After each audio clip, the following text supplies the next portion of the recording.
It's finals day here at the Siargao International Surfing Cup, and I just cannot believe that we have 6 heats left, and then we are done here at Cloud 9. It's got some really fun waves out there this morning. There's plenty on offer, and I'm True Starling. Joining me for the first heat this morning is my sister Jessie. Welcome, JJ. Thank you. I'm excited to be here. We've got, as you said, the last day of action, which is kind of sad. I've had such a fun event. These are the semi-finals we're looking at. So Holly Williams, Charlie Haitley will battle it out in that first semi-final. Sierra Kerr and Miller Brown. So you can see all of those ladies getting the win in the quarterfinals. Pretty stacked quarterfinals as well. And they've made it here all the way through to the semis. And it's crunch time because everyone wants to get to that final. I feel like no one wants to get knocked in the semis. They're like, oh, one hand on the final, one hand off. So may the best woman win in the next 35-minute semi-finals. Yeah, pretty much. And I feel like, throughout the whole event, speaking of the first heat specifically with Holly Williams and Charlie Haitley, they've both had 2 very different approaches on how to surf this wave. Charlie, the backhand surfer, she's been relying on her turns to really take her this far into the draw. I think it's her best result to date. Whereas Holly, she's been definitely been looking at the sets a little bit more, trying to pull in, as well as relying on her turns. I mean, this is a keeper result for both women, but I know they're not willing to stop at just the semi-final finish. No way. And also Charlie, just a reminder, she's 15 years old. She is so young. She's just come off a win over there in the last QS in Australia, which was in Western Australia. Sorry, everyone. But yeah, I feel like these are going to be really good matchups. Like we said, 35-minute heats getting underway at 7 a.m. So just over 3 minutes until competition is going to start. Looking like the swell has slightly dropped, but we are going to go to a quick break before we come back for more action, guys. So many voices. What does yours tell you? Close your eyes. Take a moment to listen.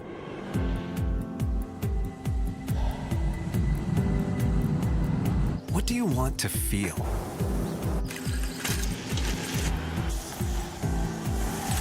Where do you want to be? Listen to the voice inside you. The voice that tells you to wonder, explore, pause, taste, connect. Be where you've always wanted to be, and let yourself. Mabuhay. Welcome to Philippine Airlines. Fly to new discoveries with Philippine Airlines. When there's still so much I can be, do I stop here? She don't stop. She don't stop with Gomo. Don't stop. She don't. Do I stop here? She don't stop with Gomo. She don't stop. She don't stop with Gomo. Do I stop here? Cut! Next! There's no stopping me. Gomo anywhere I want, anywhere, anytime. We don't stop. We Gomo.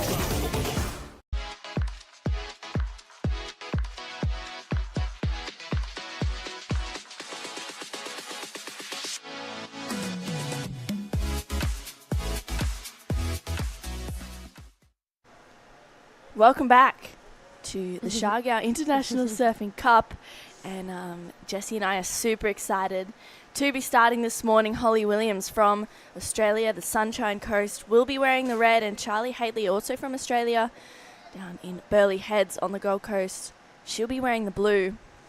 You can see the free surfers making their way in. Yep, time to come in, guys, because we have the first heat about to start, but we actually have Justin out there on the boardwalk. He's there with event director Jerry Deegan. Thank you, ladies. Here with Jerry Deegan, OG Jerry. What's the call this morning, mate? Is today finals day? Justin, it certainly is. What we're doing is we've come out early, checked it, we've looked at the predictions for the next couple of days, and this is our slot. So a bird in the hand, you know what they say. So, yeah, 100% we're running today. We're going to run the 2 semi-finals and the finals, and we should be done by about lunchtime.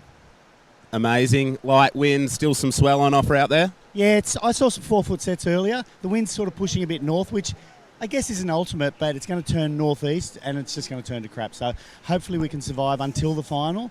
Otherwise, the boys in the final will be doing some airs, I guess. But I think it's the last of our decent conditions. We've been super lucky the first 6 days. So no one's complaining. Everyone's happy and, let's get this thing done. Well, there you have it. Jerry Deegan has called it on. It is finals day, women's semi-finals, followed by men's semi-finals, the women's final, and the men's final will wrap it up around about 12 o'clock. Yeah, just a little before 12, I'd say. Philippine time, that's around 3 o'clock Australian time. And time anywhere else, I have no idea. Get down here. It's finals day. We'll throw back to you. Thank you so much, Justin. I don't think it matters what time it wraps up. I think everyone is going to be glued to their screens for the rest of the event. There's 6 heats left, just over 3 and a bit hours of surfing. And it's exciting to be here. Holly Williams already started off her campaign, Jessie. Yeah, this was a pretty nice wave to start off Holly's. It was just a 3, but I just think this was a good heat starter for her. Got a pretty hard section floater in, and then that second turn you could tell she really pushed a little bit harder on it. So yeah, feeling like that was a pretty nice start for Holly, just to get her feet in the wax, get a little bit of confidence. They are 35 minutes, so they're pretty long heats to be out there and try and stay focused and composed the whole time. So to get a start like that, make your first 2 turns of the morning, it's 1 foot in the right direction, that's for sure. Yeah, absolutely. Just getting her campaign underway. Being that first heat of the day can kind of be a bit daunting, I think, as well. The heat where it sets a scale. The conditions are really different compared to the last few days that we've had. Of course, we had an off day yesterday due to a religious holiday here, All Saints Day, which we had a really nice day yesterday. Yeah. Went out island hopping, swimming on some really cool little pieces of sand, really, in the middle of the ocean. This place, as well as good waves, also brings on some really great scenery as well, Jessie. Yeah, it's definitely a great place to have a lay day. There's plenty to do around here, plenty of other waves to go and surf. This lady having a look, that's Holly Williams, decides not to go, but yeah, just touching on what Jerry said before, so we are coming off a 6:30 high tide, so we're literally just swinging off that high tide now. We do have a 12 o'clock low tide, so we're going to roll all the way through. Conditions usually best on that mid. Holly stalling for this one. Yeah, Holly gets a nice carve there, looking to back up the 3 or maybe even better it. Lets the fins go. Unfortunately, just can't keep hold of that turn, so she has to get back out the back. And a 6:30 high tide, Jessie, back to what you were saying. Yeah, so we're just coming off a 6:30 high tide. We do have northeast winds today. Right now we're dealing with very light north winds this morning. So Holly tries to stall for this one, couldn't quite get under it. Heaps of foam in the face just there. Gives us a bit of a tail slab carve. Goes for that one, but yeah, like you said, just kind of those fins getting away from her. She's not being able to pull it back around. So that one's coming in at a 2.17 for Holly Williams. And yeah, Holly from the Sunshine Coast, and one thing I mentioned earlier, which I think is really cool to see someone like Holly go so far into the drill. She actually works about 3 jobs to get herself here. She works so hard back at home, and I was chatting to her. She says it means a lot to see her hard work paying off, because not only does she train really hard and in and out of the water in the gym as well, but she also works really hard to be able to fund herself to come to these events. So yeah, Holly Williams, I think, doing her family proud back home. And much like Charlie, but though Charlie's still in school, she's 15 years old. Pretty sure she just swapped to homeschool, so she's doing distance education, which is a really great program back there in Australia, which you actually did yourself, True. And yeah, Charlie, she's such a lethal competitor. She is, for someone so young, she's really mature in her competitive surfing, well beyond her years, and she's had the support of Josh Kerr at this event. That is such a hefty coach to have in your corner. I mean, I feel like out of all the competitors here, Josh has probably surfed the most heats out of everyone, has the most experience out of anyone. So it's obviously been paying off for her, because the 2 women that Josh is helping out in this draw, Sierra and Charlie. Looking at the wrong name. Sierra and Charlie, they're both in the semi-finals. So this is a huge result for Josh and the girls as well. Yeah, and I think Charlie and Sierra have had their own little competitive battles as well. We spoke to Sierra, I think it was one of the last heats of the day a few days ago, and she said, if whoever gets the highest heat total gets to choose dinner that night, and the last one, Charlie got a 15.64 and Sierra got a 15.34. So Charlie got the higher heat total out of the two of them, got to choose where they had dinner. But there was no event day yesterday, so I wonder who chose dinner last night. But it's nice to see them on opposite sides of the draw, and I'm sure they're hoping to meet each other in the final.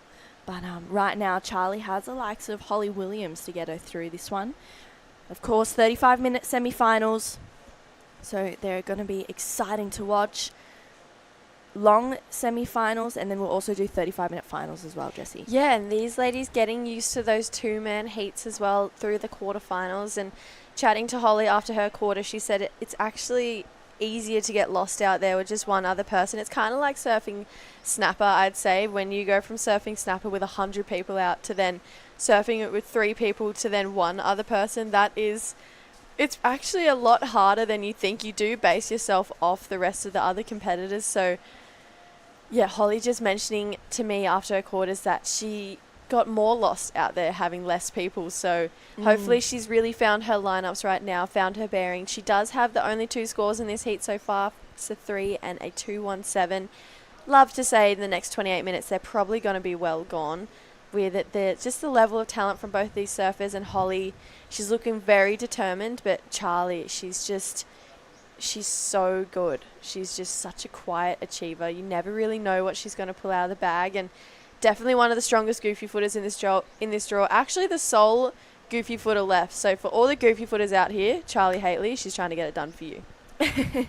Yeah, she definitely is. And she's holding priority right now. Yet to open up her account, but it looks like she's found something that she likes the look of. She's going to give this one a crack.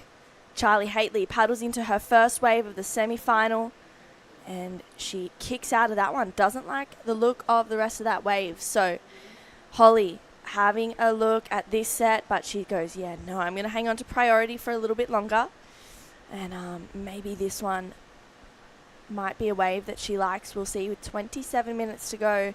Jessie, do you think there was an opportunity for Charlie to just get a 3 on the board? Yeah, definitely. I feel like there was at least one turn section on that wave. Would have been a start for sure. So, yeah, I feel like Holly... Oh, sorry, not Holly. I keep getting them confused. I don't know what's going on with me. It's 7 a.m. No, I'm just kidding. That's not an excuse. But Charlie, yeah, I think there was definitely an opportunity on that wave. Although she is very capable of hitting those sections too. So... obviously didn't like the look of what she was seeing. Maybe just thought, you know what, I want to find a wave that has 2 opportunities. So potentially just being a little bit more critical of her wave selection might get her a couple more scores. She's having a look at that one, but again, thinking probably not a lot of opportunity. But I actually like the look of the face on the end of that one. So Charlie just being a little bit more picky in this heat than what we've been seeing. Yeah, but I do feel like, with these 35-minute heats, she's able to... be a little bit more selective, find what she's looking for. I think pretty much every heat that Charlie's had, she's had moments where she's needed to come from 2nd or 3rd place to get back into 1st or 2nd in an advancing position. So I have no doubt that she'll be able to find a little bit of a roll, and here she is right now, straight up into that first turn. Charlie goes to that strength of her backside connections. She gets 2 turns in and kicks out. And Charlie gets her semi-final properly underway with that wave. Yeah, I feel like that was just a little almost confidence booster for Charlie. I think we obviously know she's got so much more to give than this. It was 2 really nice turns, just kind of carving maneuvers here for Holly. But, oh my goodness, Charlie, what is going on with me? For Charlie. But she's definitely got a lot more to give than that. So I think that was potentially more just a way of, okay, let's get 2 turns under my feet. Let's just get, the ball kind of rolling in this heat for Charlie right now. So 227 locks in for that score. I just think that may have just been a confidence builder wave, probably not a wave that she's going to bank on for the next 25 minutes. Yeah, I agree. I think even Holly's waves will probably say goodbye to them by the end of the heat. So we'll see what Holly can do. She holds priority. Holly is a very smart competitor. She's been on the Challenger Series before, thanks to a pretty great result from Newcastle a couple of years back. It ended up skyrocketing her into the rankings. I think she got third. It was when Newcastle was Such a huge. unique event. Yeah, it was huge, and they needed to combine all of the heats together. Yeah. We were down. Oh, you didn't come to that one, I don't think. No. I think you may have had work on, or I remember I went down with Mum, and it was honestly the biggest surf I think I've ever seen on the East Coast. It was absolutely huge, and we were down at the Surf Fest, which is such a great event. So big hello to Warren if you're tuning in. But it was massive, to the point that we went on hold after the second day for 3 days, and we didn't run event for 3 days because it was too dangerous, too big. The only person I saw surf over those 3 days was Julian Wilson. He went out on a ski, and I honestly, like I said, I've never seen the East Coast have so much swell before. And Holly got all the way to the final in this 4-man draw. Yeah, and here she is right now. Huge first turn for Holly. Lines up for a second one. She's just finding a little bit more flow on this wave as she kicks out. So been a little bit of a theme. 2 turns and then they're out in this heat. It doesn't look like they've been able to find anything more just yet. They're making the best of what they have. Talk me through the replay, JJ. I still like how Holly is hunting for the barrel at the start. That first turn was pretty huge. Got a bit of a drift on that. Brought it back around. Came through with a carve. So potentially Holly's first 2 waves, that 3 and the 217, they were just momentum builders, because she seems like every time she gets up, she's that little bit more and more confident. So maybe Charlie's momentum slightly behind the 8 ball right now, slightly behind where Holly is. I do think, though, Charlie has probably, out of the 2 women in this heat, the better ability to pull something out of nothing in any time in the heat. She probably has that ability just to kind of flick a switch and turn on. And there she has. Charlie loads up for a second turn after that huge first turn connection. And she kicks out. Charlie, she found a bigger wave. She found a more critical section, Jessie. That's going to be her best wave in this heat for sure. Yeah, definitely. That's kind of what I was just touching on. I think these 2 surfers, they're very different competitors. So Charlie, we'll take a look at this wave before I get back to that. Huge first turn. It was massive. Air drops out of it. Comes round for that second carve, and then got a bit of a third one in. But what I mean by the point I was saying before is Holly, to me, is a momentum surfer. She builds every time she stands up. She has the ability to build a flow through her heat, and she gets better and better each time, where I think Charlie has an ability just to pull something out of nowhere at any point in the heat. She doesn't really rely on momentum as much. She's just, if there's an opportunity, I'm going to go for it and I'm going to pull it out whenever I can. So 2 very different competitors right now. Charlie, that last wave, the best wave of the heat so far, it's a 5-point ride. And that kind of highlighting my point is she's not really a momentum surfer. She's a give me an opportunity, I'll belt it and I'll get a score at any point in this heat.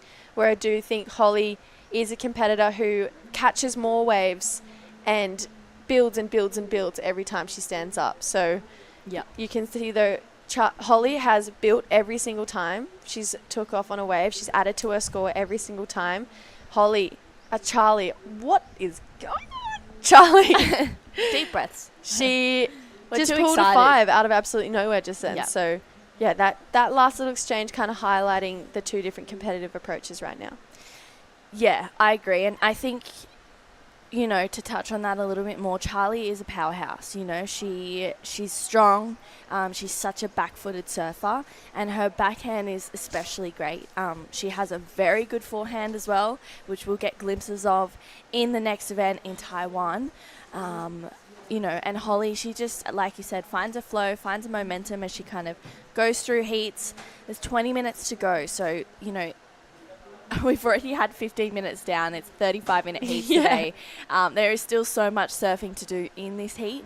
Holly needs a 3.78, but I have no doubt that she's probably heard the 5 from Charlie, and she's like, oh, yeah, okay, that doesn't sit well with me.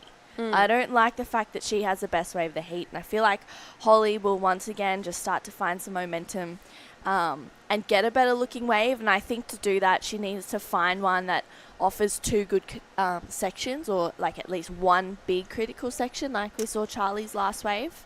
Yeah. But looks like both women are having a paddle, but no one likes the look of this wave coming through. Jessie, there's 19 and a half minutes to go.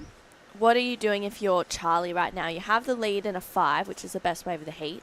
Are you just surfing under priority to try and better the 227? I think when it's only a 2-man heat, you probably don't have to get flustered. I think, especially with 20 minutes to go, you basically have a whole new heat on your hands right now. This is the time limit these ladies are used to surfing. They majority surf 20 to 25-minute heats, so this 35-minute heats is a bit of a bonus for them. And I think if I was Charlie, I would, that you're going to better that 227. So I think, if I was her right now, I would just be staying calm, probably waiting until another set came through, using up my next lot of priority as soon as Holly pulls the trigger next. But definitely focusing on better that 227, but I probably wouldn't turn on those smaller inside ones. I'd just wait for one of those mid-size sets, because I think the mid-size sets are the ones that offer the most amount of opportunity. Yep. And probably just trying to get it done in my next priority rotation. Yeah, on screen there we saw Sierra Kerr, who will be coming up in that next heat with Miller Brown. And Jessie, an interesting thing for this heat as well, Holly Williams is currently ranked 5th on the Australia QS rankings. Charlie is 8th.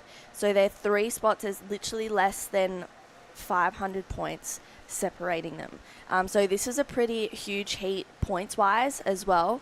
I mean, it's a keeper result. It'll skyrocket them both up, I would say.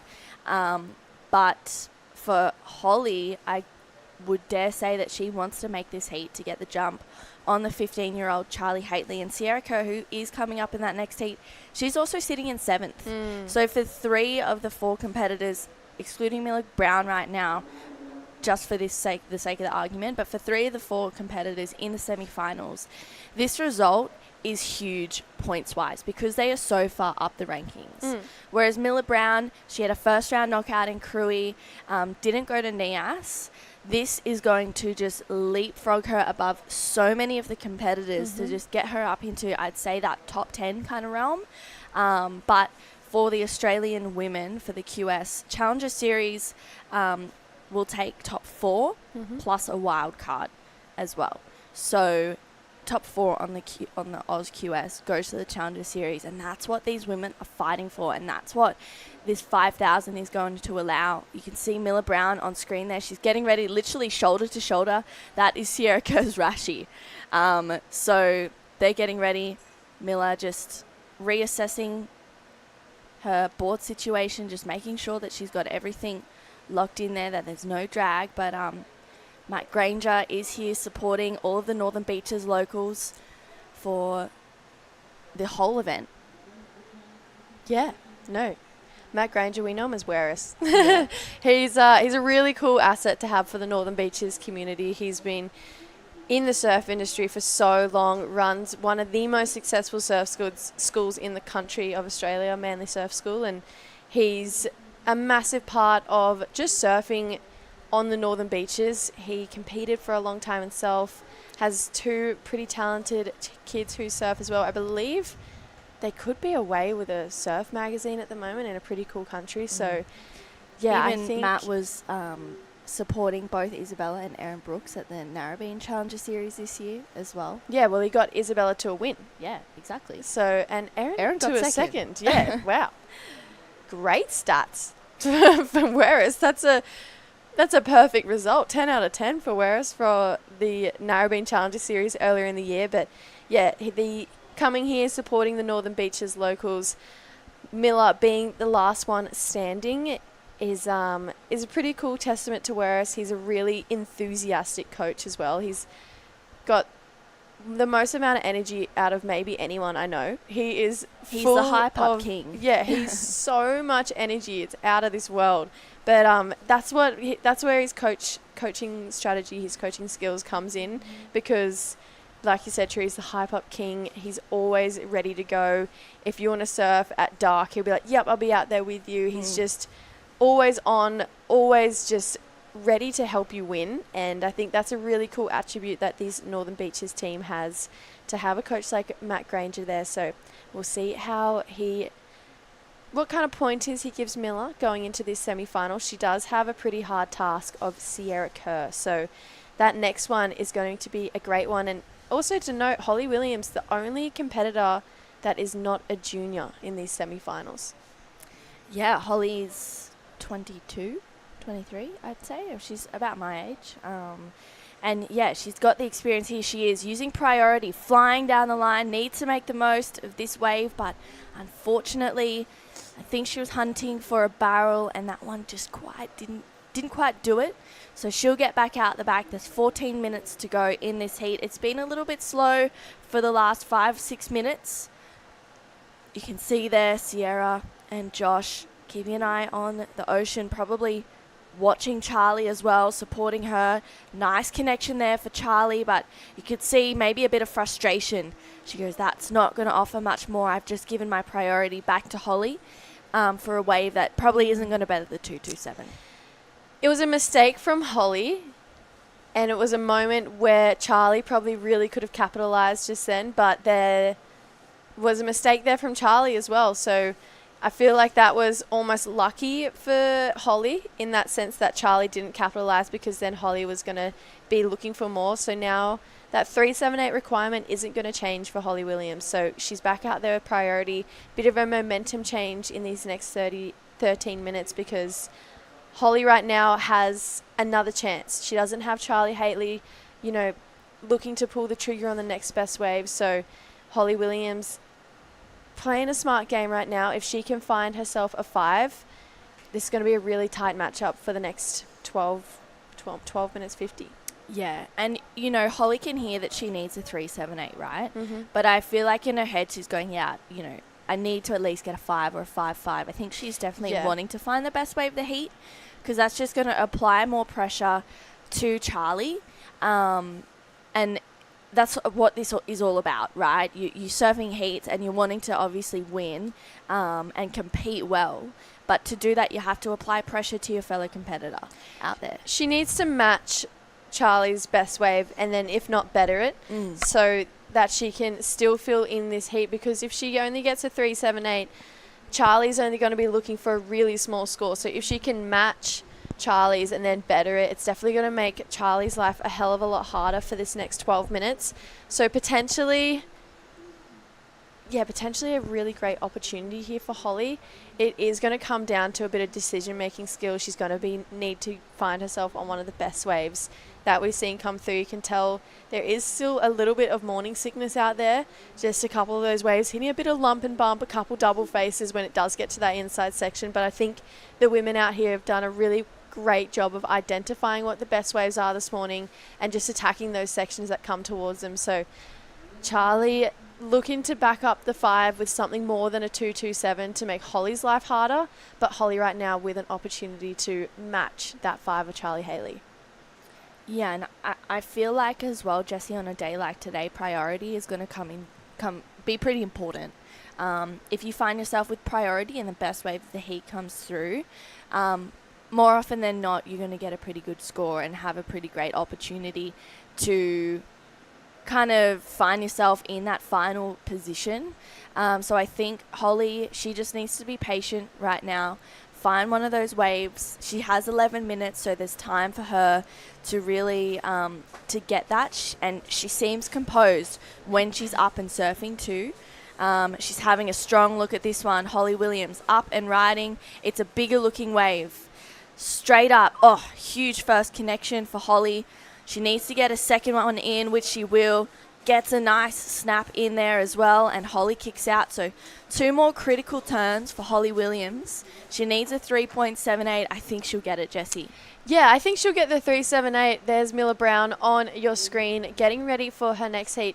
I almost feel like Holly maybe even looked a little bit nervous on that wave, maybe nursed those turns a little bit. She definitely threw heaps of spray and was super aggressive towards it, but I feel like in comparison to her quarterfinal and even her round of 16, where she was offered up sections like that, she was I feel like belting it a hell of a lot harder. So Holly, knowing that she only needed a small score, probably thinking I just need to finish this wave, which she did.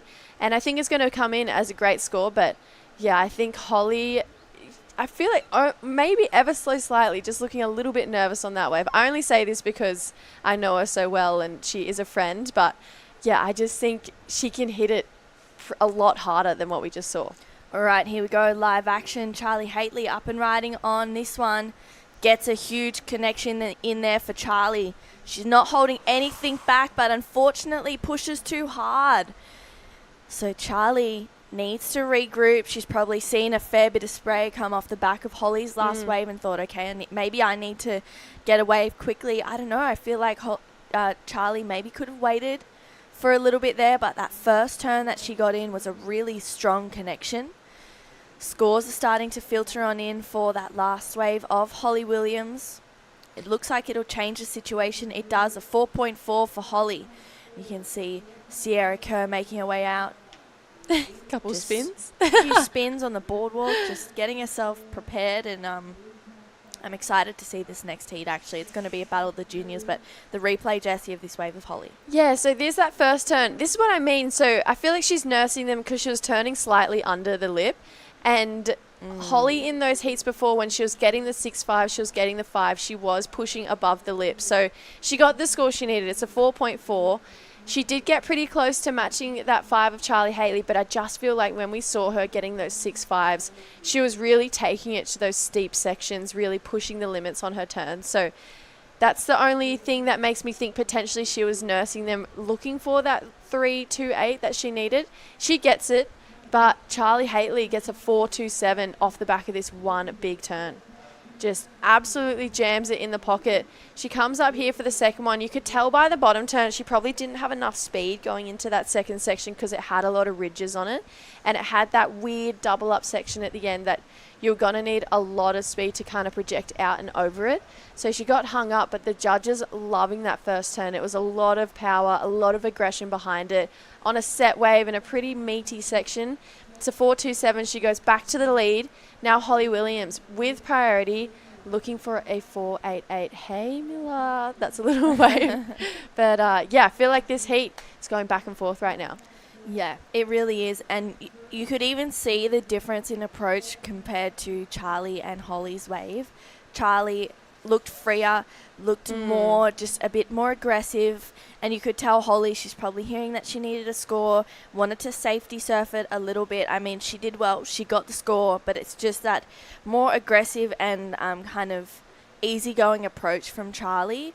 That's what got her the 4.27 for one turn. She hit it in the right section. She had made the most of that opportunity.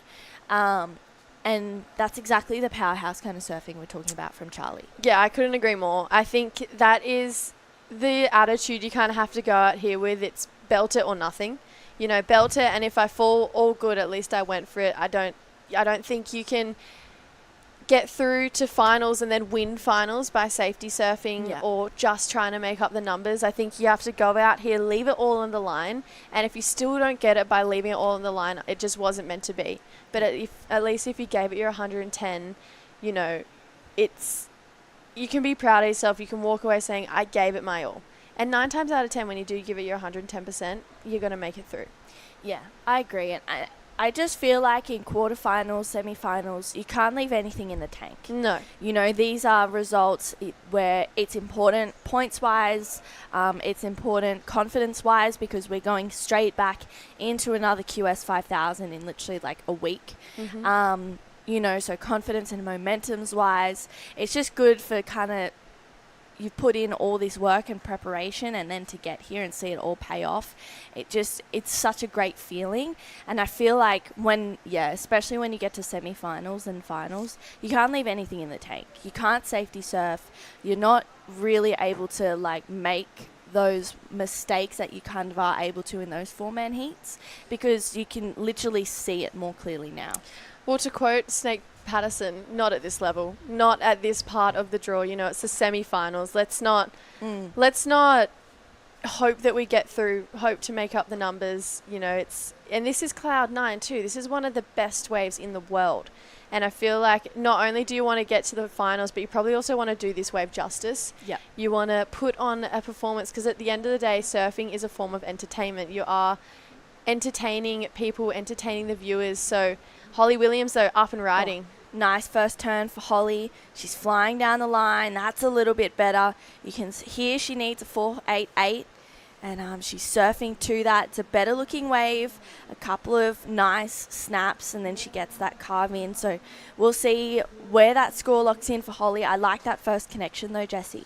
Yeah, it was really nice. Through heaps of spray, definitely a bigger wave for Holly, and that was a media section. So attacking those steeper sections like we know she can, and then went to that traditional rail carve that she's got where she does release the tail at the end. So looking at this replay, like I said, bit of a bigger wave, steeper section here, jams that one in the pocket and then tries to gain some speed, flies through that turn, gets a little bit hung up. There wasn't much more on offer, but the judges deeming the last wave better. So that wave coming in at a 3.27. So Holly Williams still chasing that 488 with just under 4 minutes to go. Yeah, I feel like that when she got hung up on that carve, that's probably where that they've stung the wave a little bit. And as well, that first turn, still a little bit under from what we're used to seeing from Holly.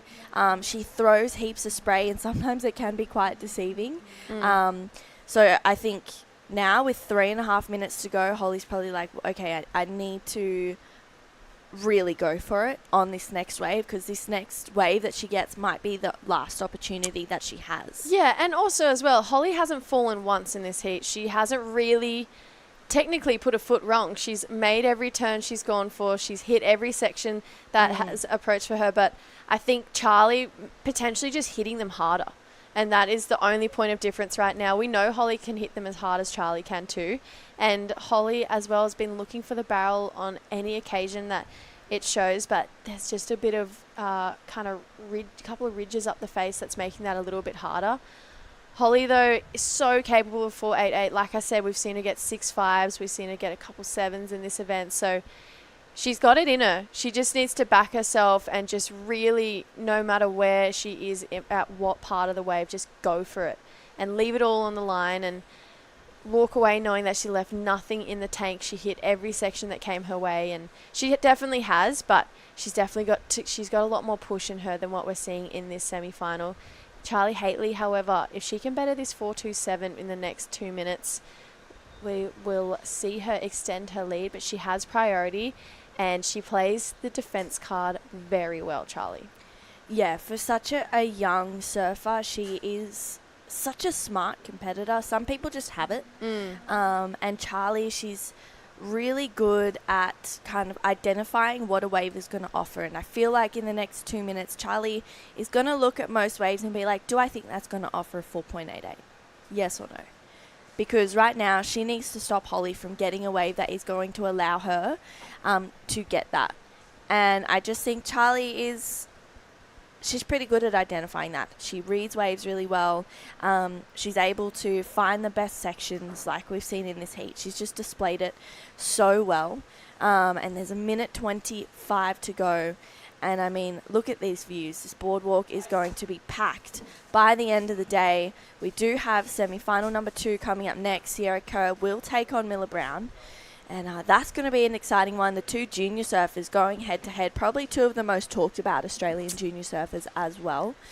I was just going to say the exact same thing. I reckon these 2 ladies are the 2 most talked about surfers in Australia's junior surfing. Charlie Haitley, she'd be in the top 3 as well. She is really skyrocketing right now. But yeah, Miller Brown, Sierra Kerr, they've also done a lot of things with Stab. I believe they're both a part of the Air Ladybird thing. I'll have to touch back with Miller Brown. But yeah, they're very talented, not just on the wave face, but in the air as well. So potentially we could see a bit of an air match go down between Miller Brown and Sierra Kerr. That would be really awesome, actually, to see a bit of an air heat go down.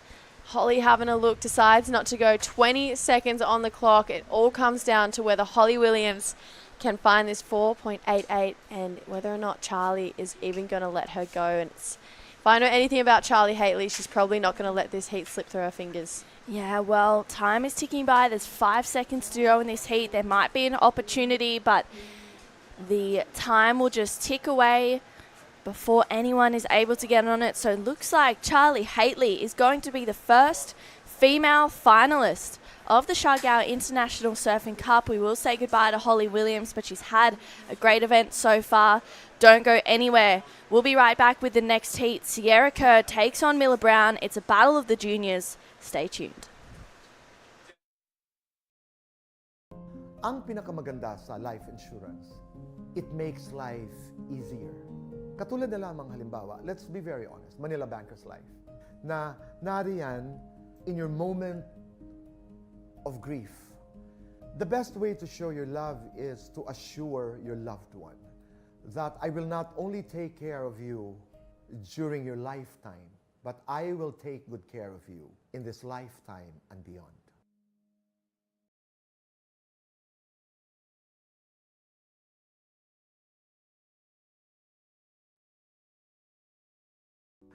Bakit mahalaga ang life insurance? Yung experience pala na pag ikay nawawalan ng mahal sa buhay, hindi mo kaya mag-isa. Ang lungkot, sasadsad ka, gagapang ka, iiyak ka. Ang pinakamaganda sa life insurance, it makes life easier para doon sa mga naiwan. Katulad na lamang halimbawa, Manila Bankers Life, para mong kamag-anak, para mong kapatid, na nariyan in your moment of grief. The best way to show your love is to assure your loved one that I will not only take care of you during your lifetime, but I will take good care of you in this lifetime and beyond. Buhay abunda po, para sa Manila Bankers Life, the best way to show your love.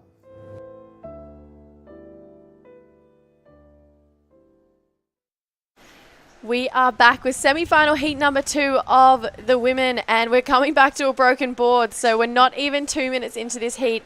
Miller Brown has snapped her surfboard. So we'll see if we can get some eyes on this replay to see what exactly went down. That's Macklin Flynn. There's 32 minutes remaining. Here is Sierra Kerr in the barrel, traveling in a tube quite a long time, and gets the wow, great snap right there, straight into the second. That was a water, great wave to start this heat, semi-final number 2. Yeah, 2 very different starts to this heat from the 2 ladies. So Miller Brown, unfortunately, breaking her board. Sierra Kerr getting a really nice start. First barrel of the day so far, and then comes out and kicks the fins. Di, welcome in for the first time this morning. We're here at finals day. What a great day. It's going to be a great day. So we're going to see 2 champions. QS 5000, and here's a replay of Sierra's last wave.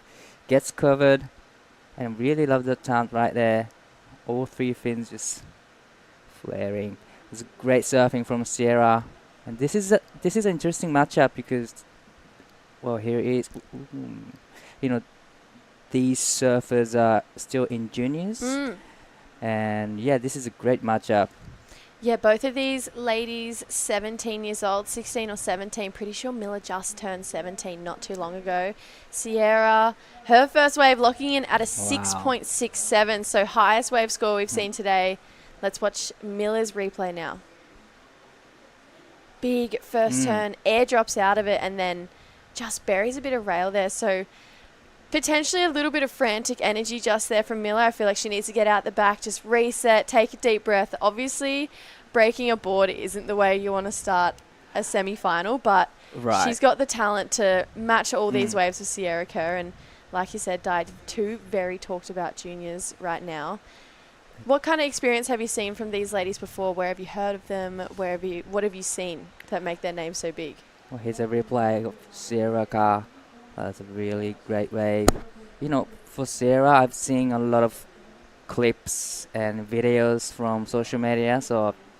But actually, this is my first time seeing Miller surfing. But she's on point, especially in the free surfing. She's getting all the good ones and all the tubes actually. And I saw her doing kick reverse yesterday, and I was like, oh, wow, she's so good. She is really good. Yeah. She's not scared at all. So Sierra looking like she had a paddle for that one. You can tell Miller's looking in, being like, is this priority about to change? Doesn't look like it. Here's a paddle from Sierra now. So paddling into this one. Good looking wall. Big carve to start this one off. Super bowly section here. Wow. Tags it in the pocket. Comes around for the third and belts it again. So Wow, Sierra. Oh, it's a great surfing from Sierra. I love how she went different approach compared to the first wave, but I really love the under a big carve for the first turn and straight into the par 4 snap in the second. Yeah, she is so good, Di. And I feel like as well, chatting to a lot of people around the town, not just yesterday, but the day before when we did have these semi-final sets, everyone was looking forward to this one. Miller Brown out the back now. Good looking wall ahead of her. Big opening carve in the pocket. Coming around here, jams it under the lip, looking for this third section and gets another one in. So she might even get one more to work with, and she does. Kicks the fins out. Five turns. Nice answer back from Miller Brown. It was a great another surfing. She doesn't really, feel weird after, swapping over the surfboard. She was just on point every section. Yeah, no, she's a big asset to that CI, that Channel Island surfboard team. I know she went to Indonesia and charged waves like this. So here's this front-on replay, Di.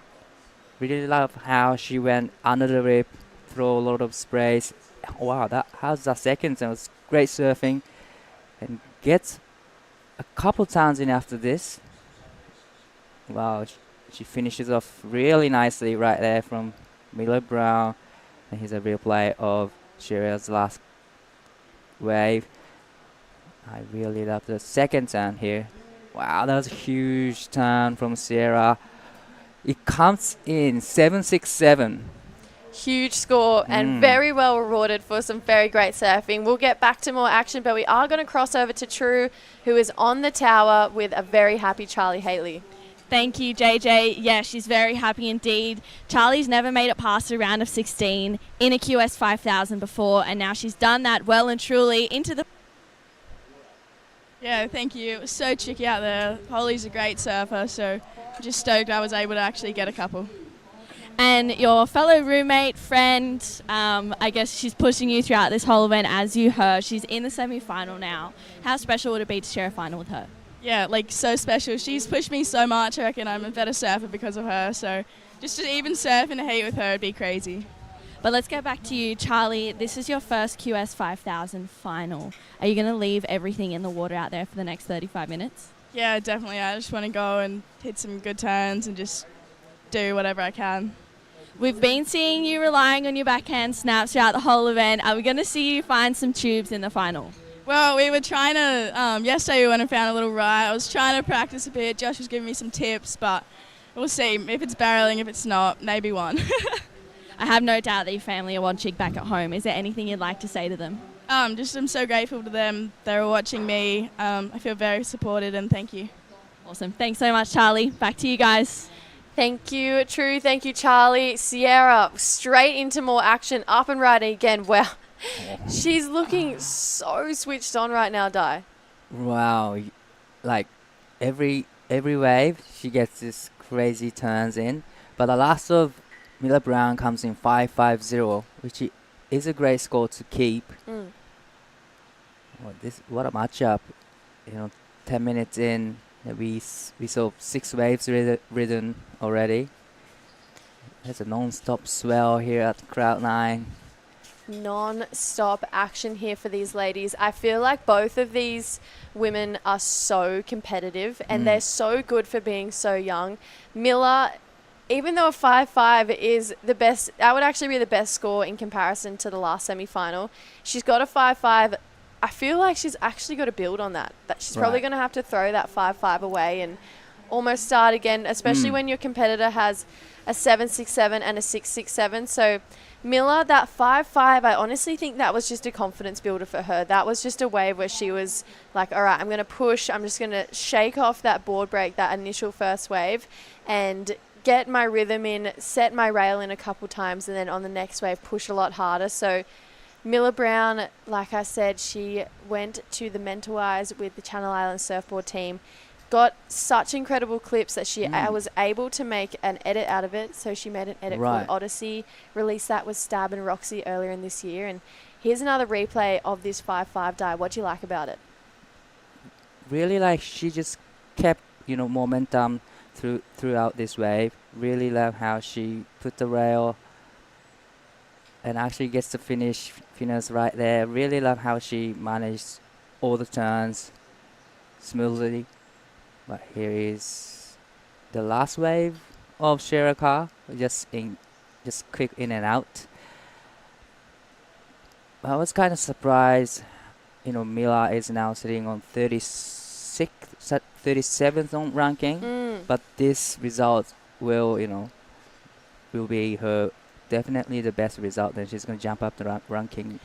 Yeah, she's definitely going to fly up the rankings. So she did go to Krui earlier this year, another QS 5000, but she got knocked out in the first round. So kind of had to set the reset button and come over here looking for more, chasing a little bit more experience. And I feel like this result, being in the semi-finals, really reflects her talent. She has the ability to push consistently for quarterfinals, semi-finals. She's got the mongrel, she's got the grit behind her, she's got the actual surf ability, and she's not scared. She'll throw herself over the lip and anything, and like you said in the free surf, she's always getting the barrels. Like, always on point, always paddling, just looking for the wave. I can see her like really competitor mindset in the free surf as well. So she's gonna be the next great surfer from Australia. But here is she's having a look at this one. This is one of the big set airdrop. Ooh, I hope she's okay and her boat is okay. Yeah, this is just highlighting that point. She charges. She'll throw herself over. So her board's in one piece. That's all that matters. Sierra out the back has to pull through that one. So the ladies on some of the biggest sets we've seen of the day so far. Right, probably Ty's just pushing out a little bit, and where we can get more swells coming into the lineup. Those two waves are probably the biggest sets, this morning. Definitely. They're definitely two of the biggest waves I've seen. And both of them throwing themselves over the ledge. Mila seems fine. She looked like that wave potentially maybe broke right on the back of her board and kind of bounced her off that one. Sierra, she was hunting for the barrel, but that wave ran really fast along the reef, so she's going to get back out there. We're almost 15 minutes into this heat already, and it's already been such an exciting matchup between these two. Right. No doubt in my mind we're going to see these two come up against each other multiple times and probably have a pretty cool rivalry against each other. Yeah, I got the same feeling as well. This is such a great matchup, same generations, top of the next generation. But how's that airdrop from Mila Brown? That was huge. That was a big wave. She honestly free fell from top to bottom there. So she did well to even kind of get the landing, and then the wave just broke on the back of her tail and unfortunately flew off that one. But yeah, that was a really cool side angle, actually, just showing how critical these waves can be when those big ones come through. Right. And here is Sierra's last wave. This one was big, and super horror. And, well, here comes another set rolling through into the lineup. Probably Sierra is out there just waiting for the... Oh, I got a feeling that she's just looking for the truth right now at the moment, probably. I agree, Di. I feel like when you start your heat with a 767 and a 667, at that point you're probably thinking, all right, let's find a barrel. Yeah. It's time to go and get tubed out here. So she's got 2 great scores on the board. Now she's looking to better it. So she's probably looking for a specific type of wave. Honestly, I'm hoping she just keeps turning waves because she's so entertaining to watch when she's up on her feet. Always gets excitement when she stands up on the board. Yeah, it makes better viewership. I think for all of us watching on, we're like, yeah, come on, let's go, girls. Let's see what you guys can bring on any single lump that comes through. But obviously these two ladies are competitors as well. Sierra, she's sitting number 7th on the ranking. So she had her first year on the Challenger Series this year. She did win the World Juniors, so she qualified via that. And I feel like Sierra, she's on her way to getting into that top 4 position to try and re-qualify for the Challenger Series. She's also got the World Juniors to compete in, I'm sure. So they have just been announced that they're back here in the Philippines in January at La Union. So that's going to be a really exciting event. I'm excited to see hopefully both of these ladies come back here and compete in that, because I just think these two are such an asset to the junior surfing that we're seeing around the world right now. Right. Yeah, so the World Junior is going to be held in Philippines. And what was the date that they're going to hold in Philippines? It's probably in January, I can tell you. around about 14th of January. Yes. I would say. And all the, top of the junior surfers coming into this country. But here is Miller Brown into the barrel, traveling and coming out so clean. Wow, that's great wave choice from Miller Brown. And that's under priority. She gets this really great tube riding. How's that to start your morning? It's just 10 minutes to 8 and she gets a really good barrel under priority, super deep in that one, and comes around the section here, lays in the rail. Miller Brown, who loves a barrel under priority? She does. That was so sick. Now, she was looking for 884. I'm not too sure about, I'm not too sure if it's going to be that requirement, but still, probably it's going to be her, best score so far. She's only got 5.5 and 3.67 now. So if she breaks down the requirement, and, well, she's back in the game again. Yeah, let's see if we can get some eyes on it one more time, because that barrel was so sick. She was super deep. Thinking back to Sierra's 667, I would say it's probably a better tube ride than Sierra's 667. Similar size wave as well. Sierra looks like she's got a small score to lock in. A couple judges just giving it a 1 right now. So she's going to get out there and we'll see what it was like in just a moment. But it looks like it's going to be a small score. So it's not going to come into a top 2. She's back out at the back with priority. She's probably going to hear a good score about to lock in for Miller Brown. Judges are liking it right now, Di. Well, couple good scores coming in on the scoreboard. We're just waiting for one more score to update you guys. But it's going to be a healthy number for Miller Brown's last wave. Yeah, it's looking like it's not going to be enough. There it is. It comes in. It's a 7.27. So Miller Brown right back in this heat. Needs a 7.08 now. This is a full-blown matchup between these two ladies going back-to-back. Right. This is what we came here to see. Miller Brown up and riding again. We're going to come back to it because we're looking at the replay. Tucks into this one. So 7.27 for that barrel ride. So well read, Di. Such a great way for Miller Brown to get back in this heat. She didn't even go into the, into the barrel straight. She just faded a little bit and wait for the right time to tack in, and she got the deep barrel. That was a great technique from Miller Brown. Comes in 7.27. Yeah, if you want to see more of Miller Brown doing that, you can watch her recent edit. It's called Odyssey. I know that Sierra released an insane edit earlier this year called Precursor, and it was ridiculous, the surfing in that. She's so talented. It's just a matter of time before we do see her on that world tour. Let's get some eyes on this last wave. It was a 2, so turns in the pocket there, comes round and was going for a bit of a progressive maneuver at the end, but couldn't quite pull it off. So it's just a 2.1, but you can tell Miller's looking more confident right now. Right. She's up. She knows that she's up against one of the best surfer on tour, Sierra Carr. So she knew that she had to go big, and that's what she did. That's how she gets the barrel. And now probably turning wise, she will definitely looking for the air sections. Well, just look at these numbers. We got 7.67, a 7.27, a 6.67. These are really healthy scores. Both of these ladies aren't even 18 yet. So look at this drone angle shot. Wow.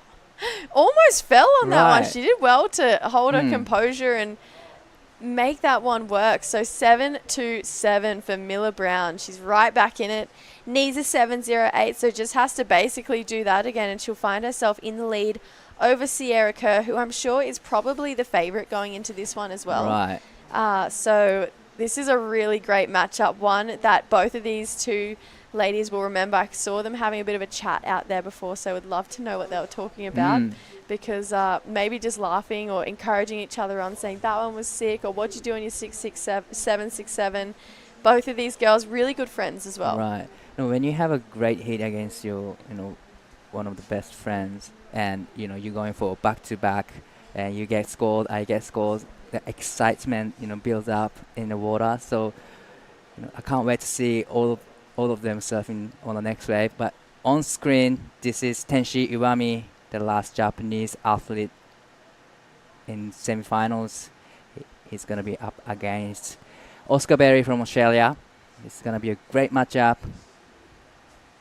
Yeah, they'll be out there in just under 14 minutes. I'd say Tenshi is probably the strongest stature out of all of the Japanese competitors. He's so strong. He's really talented in a lot of different conditions. He has Filma Alapayo as coach. That is the strongest coach that you could ask for in this Siargao, and they have such a great relationship together. So I can't wait to see him out there. Yeah, it's going to be a great matchup. So the men's semi-finals coming up next after this. Like I said, it is Tenshi Iwami and Oscar Berry in that first semi-final. So that is going to be a really great matchup. We do have 13 minutes left in this heat.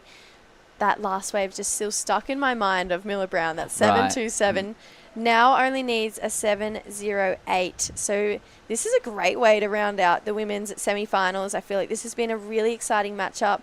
Second semi-final of the men's, Xavier Huxtable versus John Mark Takong, the local favourite here. Local favourite here, so probably by next half an hour that it's gonna get packed on a boardwalk, I guess. Definitely. There's going to be some traffic on that boardwalk. There's going to be screams on the beaches. He is such a big deal here in Cloud9. Everyone loves him.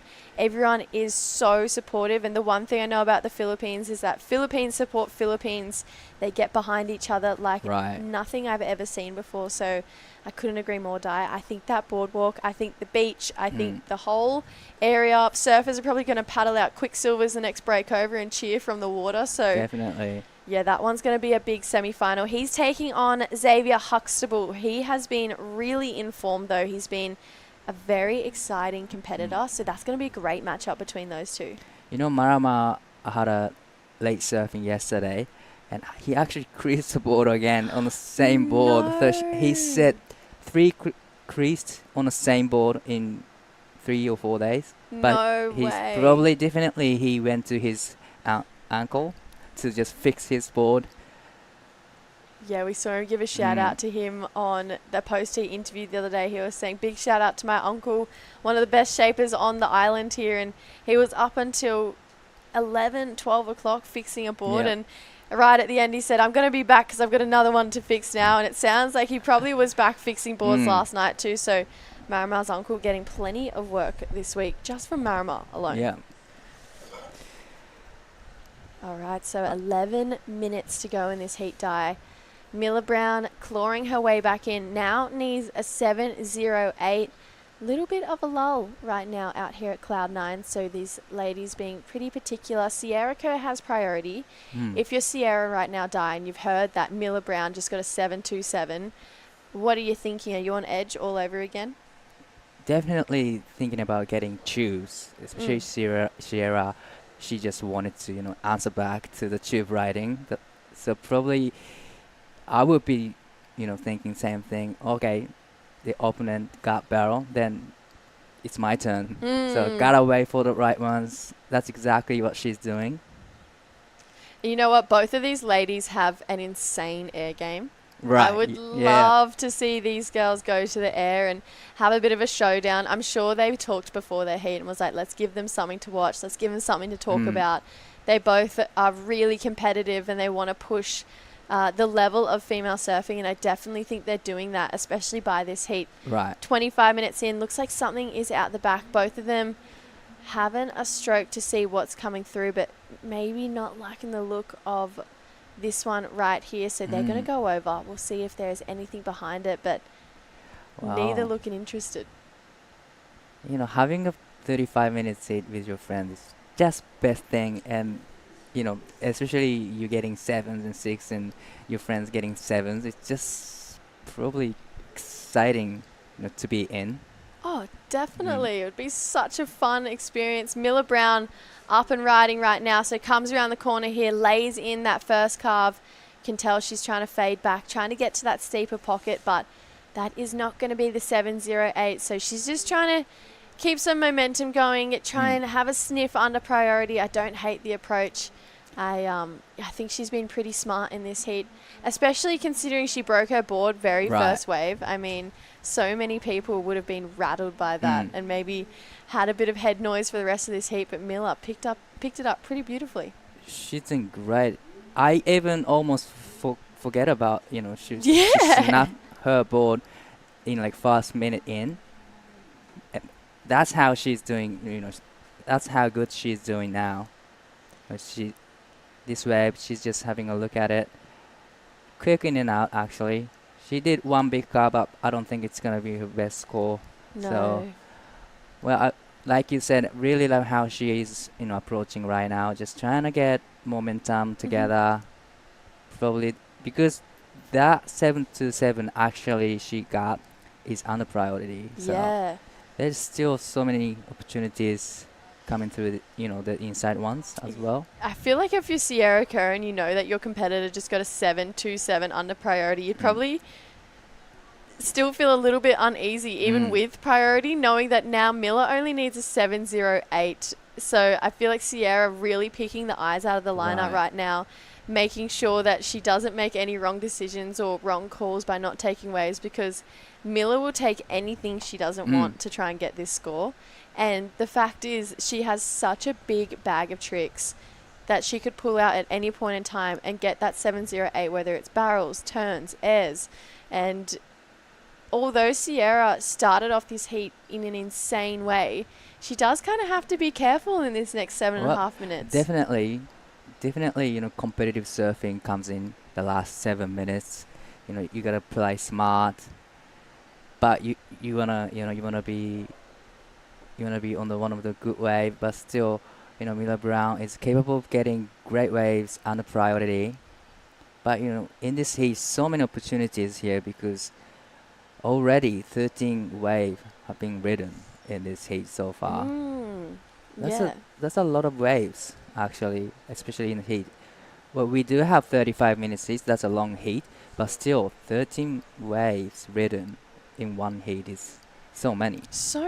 It's ridiculous. These guys taking up every opportunity that comes their way, because for one of these ladies, it's going to be the last heat they're going to get out here with one other person just for this year. Miller Brown, here she is looking for a 7.08. Tries to go for an air there, but just couldn't pull it off. So she's going for it in pretty steep sections there too, Di. She's got to be careful that she doesn't break another board right now. Well, she knows that she has to go big to get 7.08, and that's exactly what she's doing. And I really love how she approached to the wave, actually. It was a smaller wave, so she needed to go big, and she did. But unfortunately, she couldn't quite put it off, but still love the approach. Oh, I absolutely loved it. How many... these two women are the only women who have tried to go for airs in this event. So I love the fact she's going for it. She pulls off one of those. That could definitely be the 7.08 she needs. So Sierra is keeping it really cool, calm and collected right now, because I feel like that's kind of what she's got to be. She knows she needs to better a 6.67. I just think if I was Sierra, I would be so nervous knowing that Miller's taking so many waves under my priority. And with the amount of talent that Miller Brown has, I would just be freaking out. This man on your screen right now, though, Oscar Berry, coming up in semi-final heat number 1 against Tenshi Awami, who we saw not too long ago. Oscar coming off a year on the Challenger Series, trying to qualify to get back there. Great way to start for Oscar. Semi-final appearance here at the Siargao International Surfing Cup. 28 years this event has been running. Sierra Kerr up and riding here. Bowley section. Goes down. wow, goes down, and now Mila, Brown has first priority. What do you think about the exchange? I mean, it was a great looking wave. It She needed to was. go, definitely, because Mila was probably having a look at it too. It was a great looking wave, I agree. It had a super clean face, had a really nice bowl in front of it.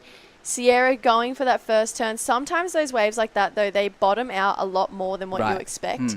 And so maybe not coming out of that turn with enough speed, and she did go down. So let's take a look at it. She paddles in. Nice looking wave here, Di. Goes up, but just buries the nose. Yeah, gets to this section maybe a tad late. Right.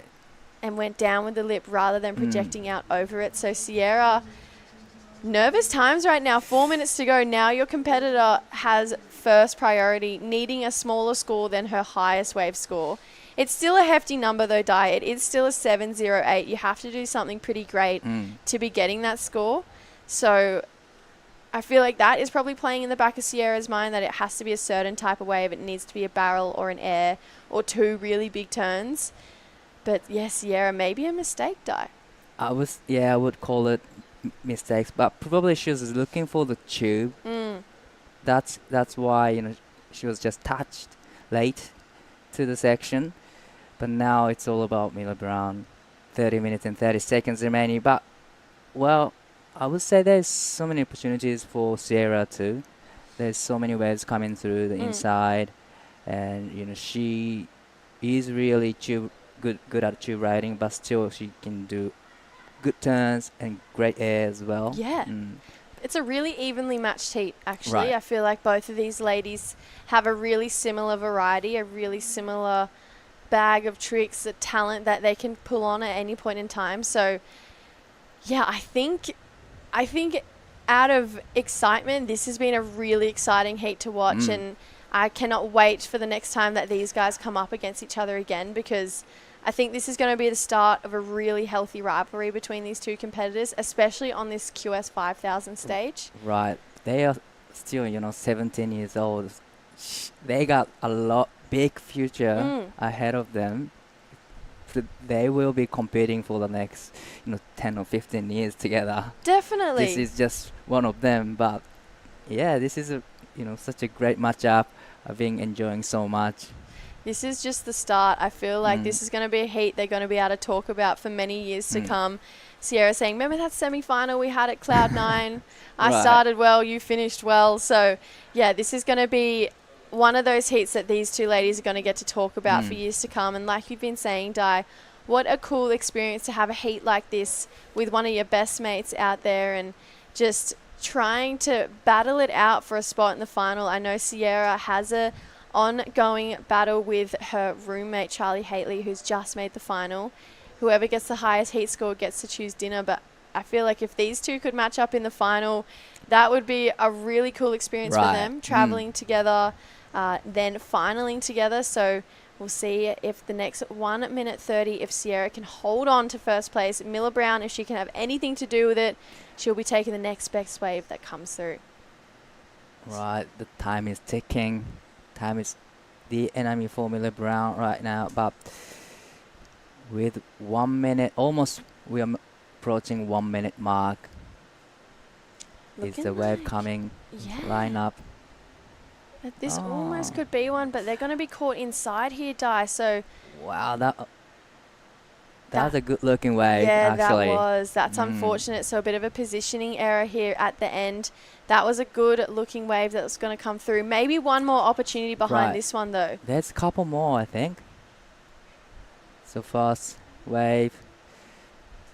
Probably they're still caught inside a little bit.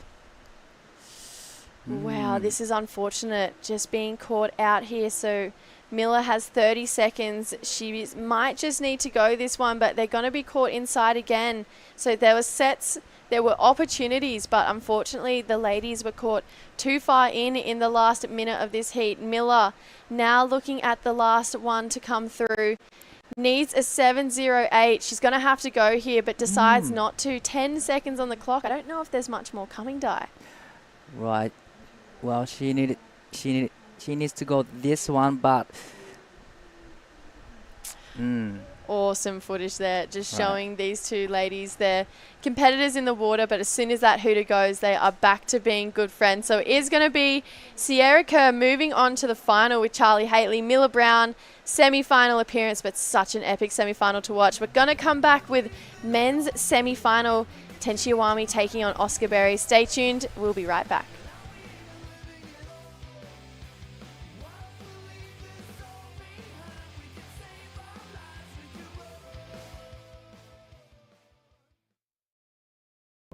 Ang pinakamaganda sa life insurance, it makes life easier. Katulad na lamang halimbawa, let's be very honest, Manila Banker's Life, na nariyan in your moment of grief. The best way to show your love is to assure your loved one that I will not only take care of you during your lifetime, but I will take good care of you in this lifetime and beyond. When there's still so much I can be, do I stop here? She don't stop. She don't stop with Gomo. Don't stop. She don't. Do I stop here? She don't stop with Gomo. She don't stop with. She don't stop with Gomo. Do I stop here? Cut! Next! There's no stopping me. Gomo anywhere I want, anywhere, anytime. We don't stop. We Gomo.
Welcome back, everyone. We have seen our women's semi-finals. This is semi-final number one, Tenchi Iwami in the red, taking on Oscar Berry, the Australian.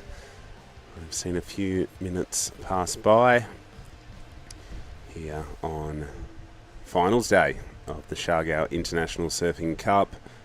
Di. Wow, this is the finals day. And already 3 waves ridden in this heat. So Tenchi got a little cover up. So these two are from the last of semifinals, women's heat number 2. This is Oscar Berry, big late drop. Can't get around onto the open face. So right now a 2.87 and a 2.33 for the Japanese surfer. Just a 0.57 for Oscar Berry. Big shout out to everyone who's tuning in, soaking up finals day. Here's the replay. This is Oscar's last wave. Goes to turns there, and they were really critical. That was a 2 solid combination from Oscar Berry, and it comes in 5.50. That's a great way to start this heat. 5 minutes in, gets a 5.5. That gotta be feeling great for Oscar Berry, Yep, I agree. We've seen a couple of little tubes, but the judges just showing that turns will also get you into the final here today. A 5.5 for Oscar Berry's last. I'll take this opportunity to say good morning to my daughter Grace. Back home in Western Australia, I believe she's tuning in. So, morning Gracie. Hope you're enjoying finals day action as much as Dad is. On screen, what can you tell us about Tenchi?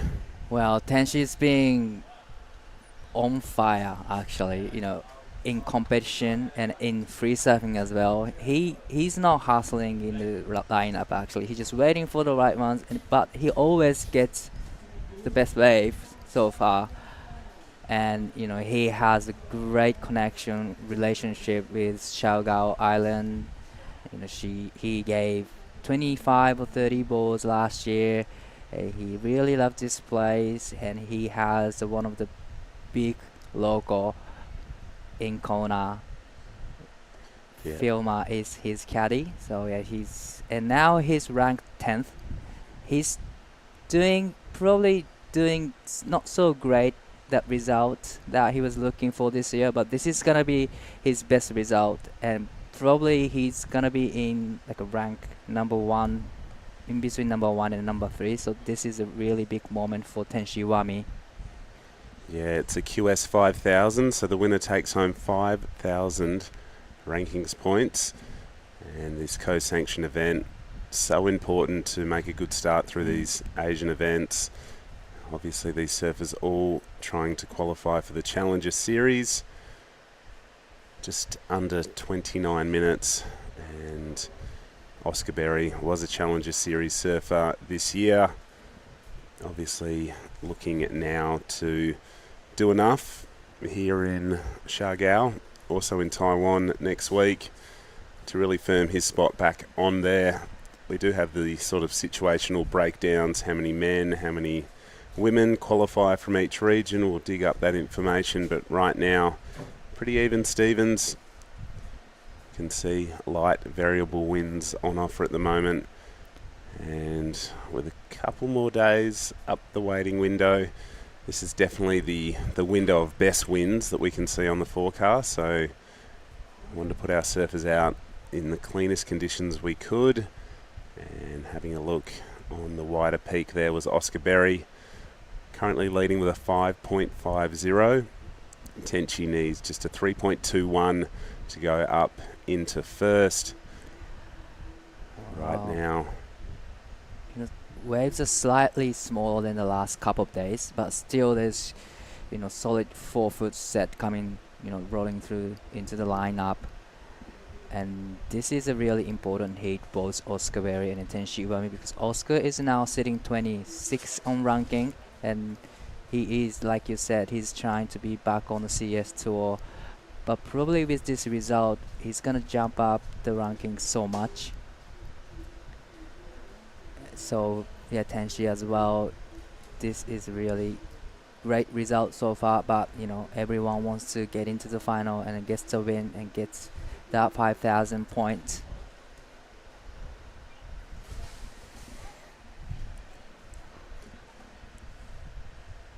Yeah, the 5,000 points, crucial to surfers who have come from right across the world to be here in Siargao. And this is live action. Oscar Berry, the Australian. Beautiful bowley section, and wow. That was so lofty. Well, someone that loves airs, we're going to get a few replays of that, but we're going to throw over to our second women's finalist. She's out there with Jessie.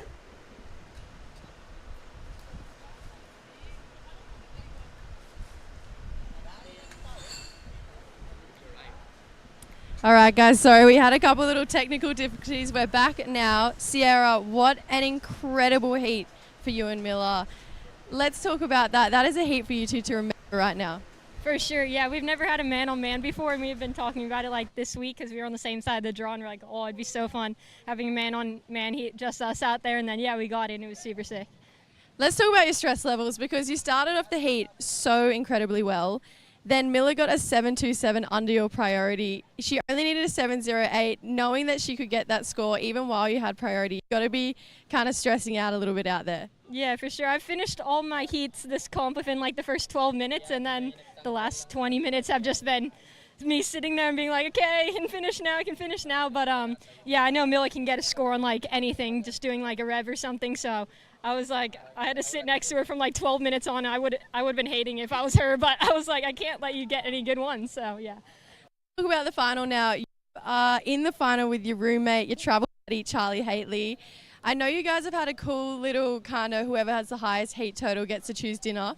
Do you have a bet going for whoever wins the competition? Yeah, so basically we had like 5 people come here, and one of them doesn't surf, and he said if any of us win out of the 4, he'll get a tattoo. So our entire goal out there during those semis was just to make him get a tattoo pretty much. So it's happening. We'll see who makes it happen. Oh my God, we're going to have some local tattoo business at this event.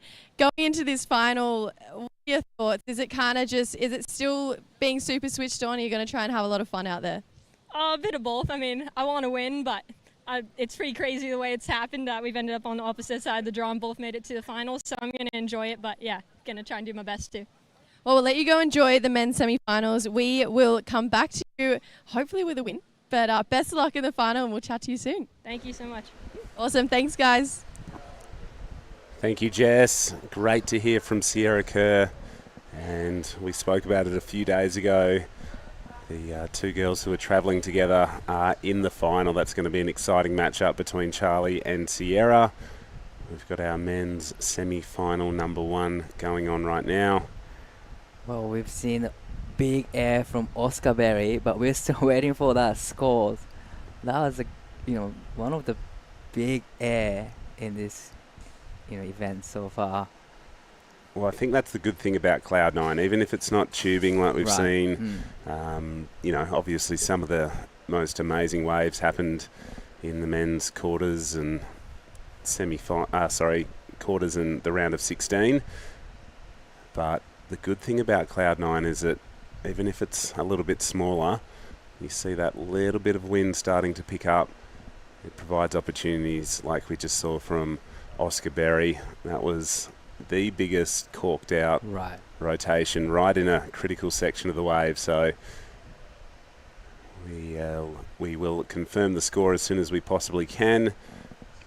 24 minutes remaining in this one. We're just having some issues out on the tower. Just lost a little bit of connection with those guys, but we'll be back with them as soon as we possibly can. So right now, live action. 日本からこの日とご覧の皆様、こちら WSL ファイナルズデーとなります。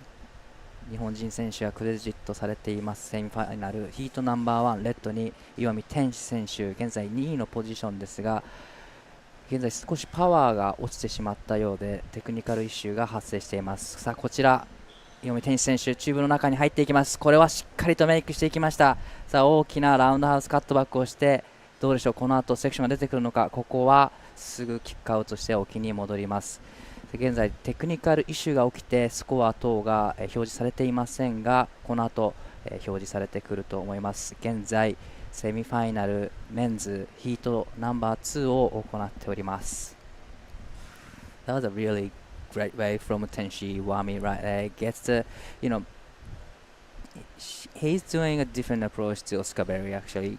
Oscar Berry did a big air on the last one, but Tenshi gotta get disappeared for quite a bit. Yeah, backdoors that first section, comes out, able to throw a beautiful textbook roundhouse cut back there. So yeah, you're right. Tenshi's sticking to tubes. That has been a strength of his surfing throughout the event. It's got him to this point. While Oscar Berry, drawing from his skateboarding background, getting pretty innovative there. And here goes Oscar again. I think he's looking for a ramp, and that one doesn't work out like the first. But still, that was a big, just straight air. I really enjoy watching straight air. People doing like really huge straight air. I get so excited. But unfortunately, he couldn't quite put it off. But still, it was a great attempt from Oscar Berry. Yeah, got very high. Just lost the connection with his board, so he probably dropped from, 6 to 8 feet there.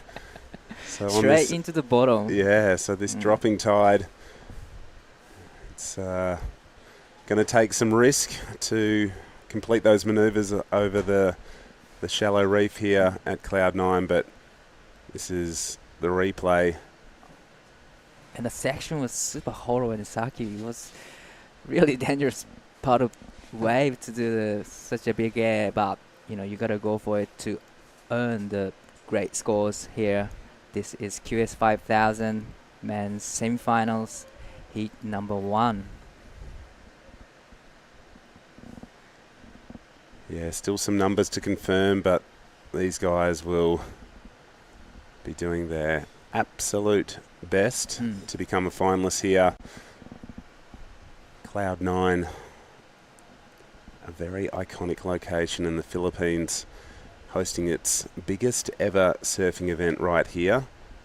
28 years the Siargao International Cup has been running. さあ岩見天使選手、この波にも乗っていきます。さあこれもチューブの中に入っていきます。さあここがしっかりとドギードアで出口をこじ開けていきます。そこから大きなリッピングを見せてきますが、少しレールが刺さってしまったようです。さあ現在テクニカルイシューでスコア等が表示されていませんが、この後復旧してくると思います。He just doggy door section, trying to go big on the second section, but unfortunately it comes stuck. That was a really well surfed wave. Right. It might not get the highest score, but given he found the tube in these, probably cross-shore conditions that we've got on offer right now, that was pretty hard work, but I'm sure the judges will analyse it and throw it in. Probably the condition, the waves got a little smaller than the last couple of days, so probably you need to go in the barrel, but after that you get, you need to go probably, to big turns to get great scores here today. Yeah, well, the wind is starting to put a little bit of texture and lump and bump on the ocean face. I guess the good thing, it is coming out of the north, and that is blowing pretty much directly into the right-hander here at Cloud 9, which, with the likes of Sierra Kerr, Oscar Berry, Marimar, Xavier Huxtable landed a massive air a couple of days ago, so I don't think we're going to see too many of the surfers complain if it's going to become an aerial shootout. Well, next heat, we are going to see Xavier Huxtable taking on John McDougall, Marama, the local hero, and he is really good at tube riding, but as well as the air game too. Probably it's gonna be, well, 岩見天使選手、こちらの波に乗ってきて、ここはエアーを見せてきますが、少しタイミングがずれてしまったか、ボードと体が離れてしまいます。さあ現在テクニカルイシューでスコアが表示されなくなっています。この後復旧してくると思うのでしばらくお待ちください。Well, Tenchi changing up his approach a bit here. Did try to take to the air, but was unable to stomp the landing. Oscar Berry will sit out the back in blue with first priority. And today we have confirmed will be finals day. Wow. Our women's final is set. Charlie Haitley will be taking on Sierra Kerr. Charlie defeated Holly Williams this morning, and Sierra just overcame Miller Brown in a really exciting matchup that I'm sure will continue to play out. We'll see the names Kerr and Brown in many, many events to come. The girls surfed really, really well, but it'll be the two Queenslanders, Sierra Kerr and Charlie Haitley, matching up in the women's final. Right now, semi-final one of the men's in the water.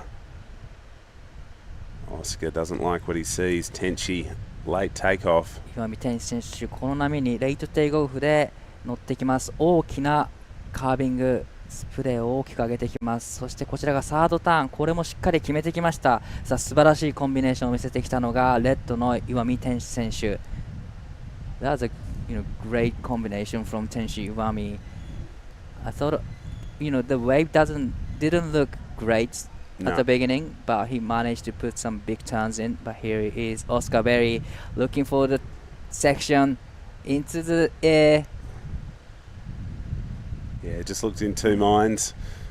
Looked like he was widening his stance, ready to go for the front side reverse, but tried to complete an alley-oop there, I think. But I like Tenchi's thoughts here. He's mixing it up. Obviously, the conditions are changing pretty quickly, and he probably realises that Oscar Berry got a 5.5 earlier for turn, so the tubes might be harder to find as we see the white caps out the back, but it was a late takeoff, had the lip on his back, but that was a beautiful opening manoeuvre. Slaps the lip there and is able to finish with a strong forehand re-entry. So yeah, I really love how he did a big carve for the fast section, throwing a lot of sprays, and gets this finish. It was even better. So that was a great three-turn combination from Tenchi Iwami. Got a feeling that that's gonna be his, best or second best score so far. yes, you can see Oscar Berry on screen. The sunshine illuminating our finals day. This is men's semi-final 1. Oscar Berry and Tenchi Iwami have been standout performers throughout the event, both really showing their tube riding ability. Tenchi had a 9-point plus ride a few days ago. Oscar's just been super consistent and solid on his way through to finals day. But surfing, you have to adapt to your conditions, and I think finals day won't be a barrel fest. It'll be a turn fest and an air fest, because we are looking at the lightest winds on the forecast for the next few days. We have been blessed 6 days of pretty much amazing surf. Oh yeah, 6 days straight, amazing barrels, amazing rides. So the ocean has just had to take a little bit of a breather here in semi-final 1. We are just awaiting some connection back to the tower so we can get scores out to you. Yesterday was a public holiday. All Saints Day. We'll come back to that question as we see Oscar Berry spots that same section. Travelled a long way in the air. He really cleared like a whole part of folding lip there, but unable to stomp the landing. So this is becoming an aerial shootout. I'm liking it. Right, I got a feeling that this is going to be air show after this. We're going to go to a quick commercial break, and we'll be right back with action in men's semi-final really soon.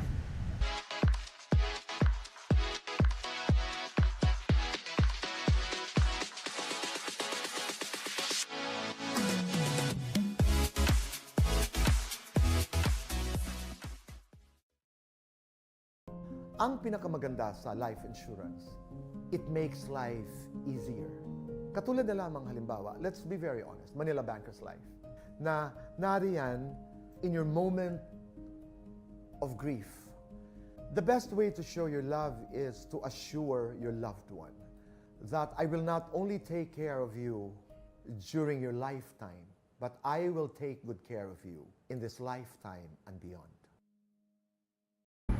When there's still so much I can be, do I stop here? She don't stop. She don't stop with Gomo. Don't stop. She don't. Do I stop here? She don't stop with Gomo. She don't stop with. She don't stop with Gomo. Do I stop here?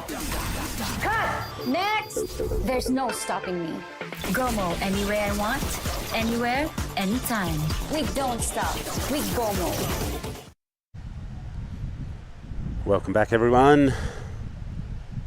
There is under 10 minutes remaining in this matchup. Oscar Berry scratching his way back out to the primary point of takeoff. So Tenchi Iwami will have first priority. Still awaiting some numbers, but here's the replay. Last of Oscar's. Wow. Oh, just quick in and out from Oscar Berry. I really love how he, approached differently compared to the last couple waves. He did massive air, but probably that wave didn't offer too much after the section, but now岩見天使選手この波に乗っていきます。さあアップエンライディングです。ファーストターン、これ大きなカービングを入れてきました。さあこちらも一発大きなカーブを入れてプルアウト。現在テクニカルイシューで、スコア時間が表示されていない状況となっています。復旧作業をしていますのでもうしばらくお待ちください。Here is a replay of last of Tenshi Iwami. Really love this huge carve, but unfortunately he couldn't quite get the last section. But here's Oscar Berry up and riding again.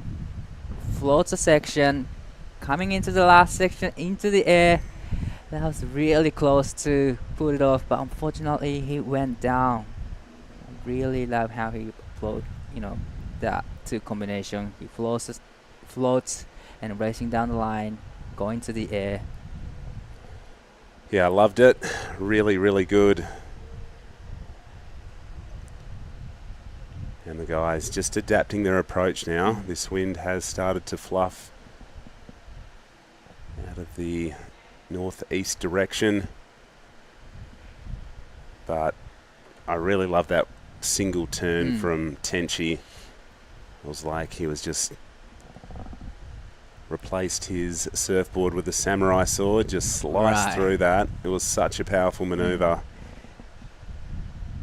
He's now showcasing his skill on turns as well as the tube riding. He's been showcasing all the skills in a tube riding last 5 days, but he's showcasing that he's got a skill in turns as well.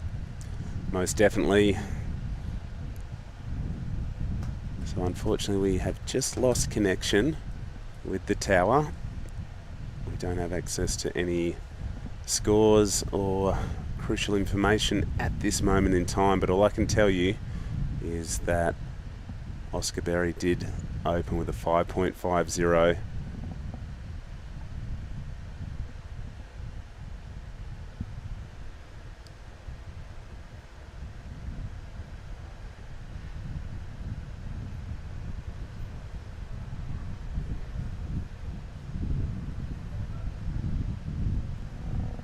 So around about 8 minutes remaining.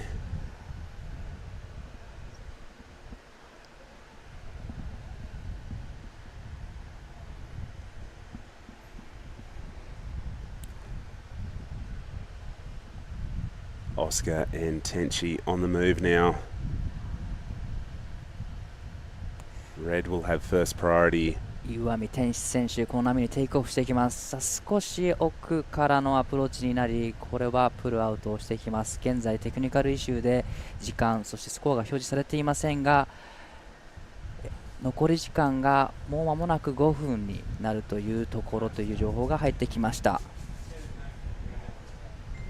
あ現在行われているのはメンズのセミファイナルヒート1、岩見天使選手がクレジットされています。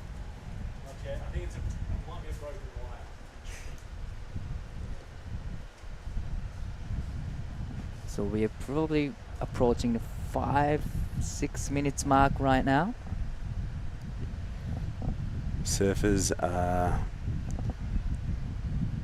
looking for their spot into the final. I'm not sure that they're across the current situation in the water either, but all you can do is continue to surf until you hear that siren blow.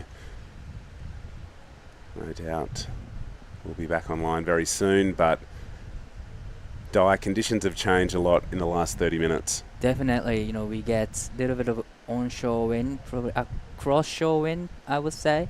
And, there's not many opportunities for the tube riding, but still plenty opportunities for the turns. There's big section, you can go big turns or big air. But here is岩見天使選手、この波にテイクオフしてきます。さあ、大きなエアーをしてきますが、少しバランスを空中で崩してしまいました。Well, he's going for it now as well. Right.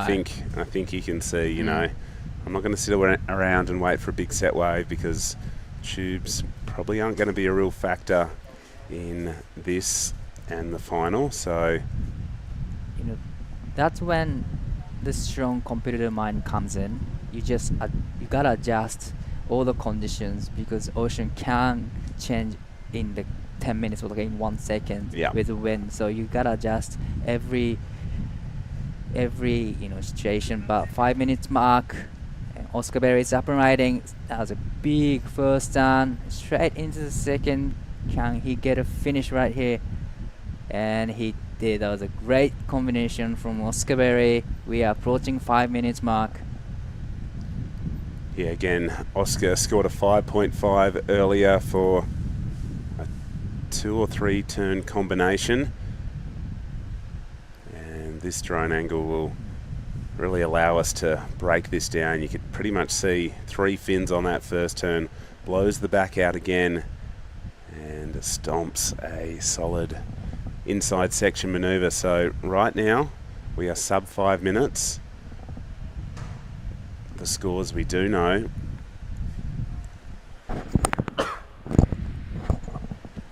The scores we do know are a 5.5 and a 5.57. The guys have caught a lot of waves in that time, so there's a bit of catch up to do as Tenchi. Oh, I thought he was going to ride out of that. Right, he went for it, but unfortunately he got stuck, hung up a little bit, and couldn't quite ride out of it. But still, it was a great attempt from Tenshi Iwami.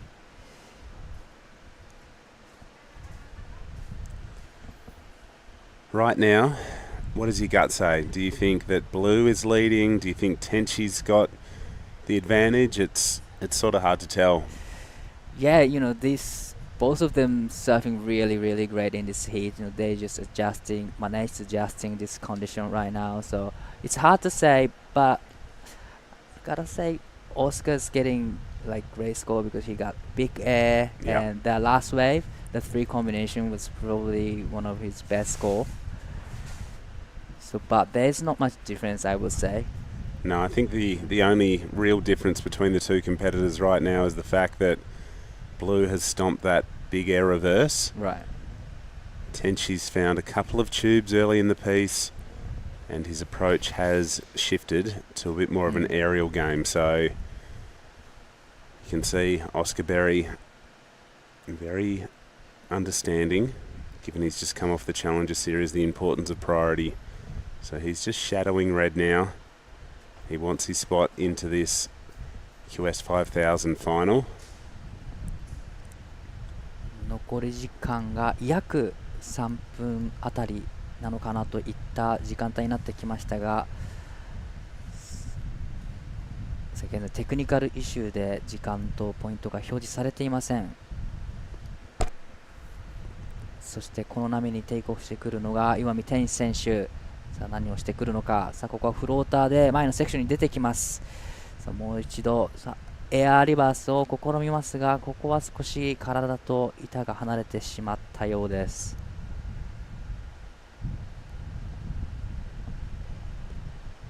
Yeah, just like you said, he just changed his plan, tube riding to, air game right now.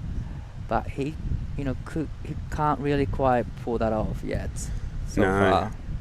Both guys have had multiple air attempts. Oscar has stuck a really good one.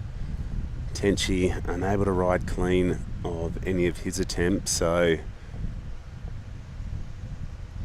we might just have to wait and see when this heat ends who's going to go through to the final, because we can't get any accurate information right now. Alright, probably after this heat I'll woke up and find out who's in the finals. We're here on Siargao Island.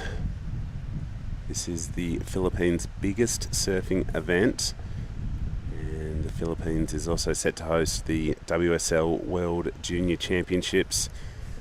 Different location, not here at this spot, but over closer to Manila, the capital. So January 2025, we're going to see not only some of the world's best surfers competing here through this qualifying series event, but also some of the world's best junior surfers. So huge announcement. Our two guys on the score, they're almost surfing a blind heat, really, aren't they? They just have to keep chipping away. And the situation has... Yeah, this situation remind me of the old days competition. Yep. No beach announcement. You just gotta do your surfing. I think the heat just finishes, but they put all smiles in his face. So. Yep. Well, the boys have shaken hands. They're unaware of the situation. Tenchi was unable to land one of those, but we're going to go to a short commercial break. We'll be back with semi-final 2 right after this.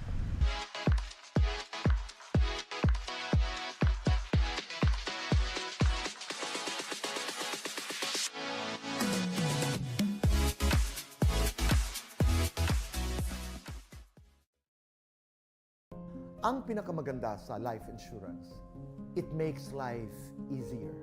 Katulad na lamang halimbawa, let's be very honest, Manila Banker's Life, na nariyan in your moment of grief.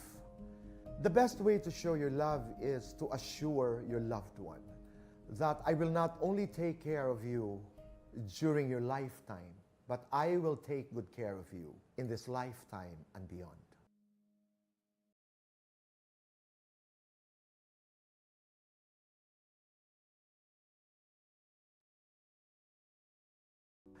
Bakit mahalaga ang life insurance? Yung experience pala na pag ikay nawawalan ng mahal sa buhay, hindi mo kaya mag-isa. Ang lungkot, sasadsad ka, gagapang ka, iiyak ka. Ang pinakamaganda sa life insurance, it makes life easier para doon sa mga naiwan. Katulad na lamang halimbawa, Manila Banker's Life, para mong kamag-anak, para mong kapatid, na nariyan in your moment of grief. The best way to show your love is to assure your loved one that I will not only take care of you during your lifetime, but I will take good care of you in this lifetime and beyond. Boy Abunda po, para sa Manila Banker's Life, the best way to show your love.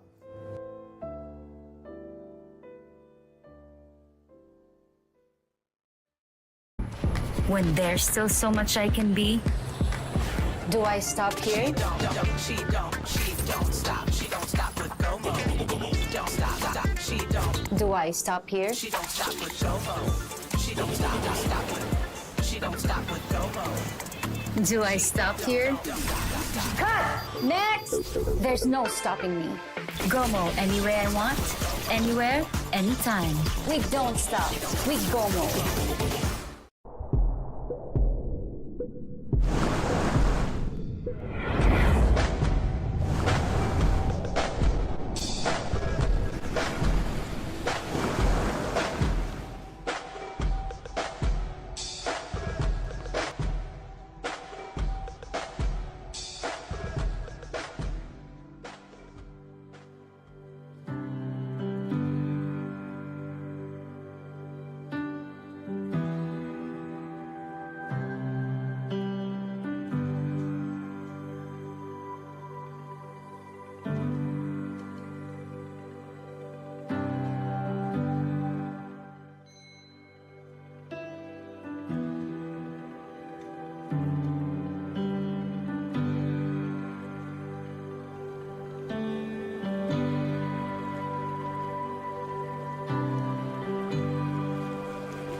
Welcome back, everyone.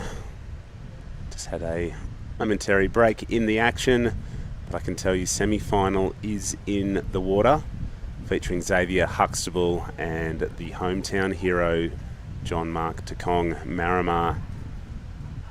I think right now Marimar doesn't mind these conditions. He probably doesn't surf them that often, true, but he is a fine-footed aerialist, isn't he? He definitely is, Justin. He loves being in the air, so I feel like we'll see him take to the sky more than once in this heat, that's for sure. I love watching Miramar out in any condition out here at Cloud 9. He's a pretty small little guy, but he's got some very big aerial manoeuvres.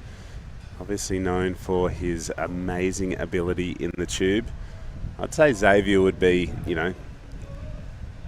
twice Maramar's size almost. He's obviously a thicker, more powerful surfer. So we've seen Xav excel. I read a pretty cool article about Miramar the other day that I did save, so we could chat about it here. Yes, love that. I'm not sure if you read it or not, but it was an interesting bit of insight. This is Xavier Huxtable, the Victorian, slicing, going to turns, and I don't know, when it's like this, would there be any similarities you think Xav would be drawing from like a onshore day at Winky, or I don't know. I'm just thinking like he's obviously excelled when it's been big and barrely. We've got these shifting conditions on offer all of a sudden, but he seemed to line that one up pretty nicely. Yeah, well, I think, Justin, I think you nailed that on the head really well. You can see that nice opening arc for Xav, gets a second one in, and then a solid third connection. I feel like, Xavier's here and he's in the semi-finals because he is so well-rounded in all conditions, and I feel like he'll excel just as much on a day like today where it's a little bit wobbly, a bit tricky, as opposed to those pumping days as well. The goal hasn't changed. The goal is still to get to the final and to win. So I think regardless of what the conditions is doing, Xav would be feeling comfortable out there for sure. Yeah, very, very true. We are waiting for Miramar to open his account. Hasn't done so yet. Mm-hmm. I'm sure he surfed it like this in the past growing up, but I think the locals really thrive when the conditions are good. So we asked a few the other day in the earlier rounds, how do you find the conditions? And they all seem to say we don't really surf it when it's like this. Yeah, they definitely don't. But I think it's exciting to see them out there just challenging themselves in the conditions.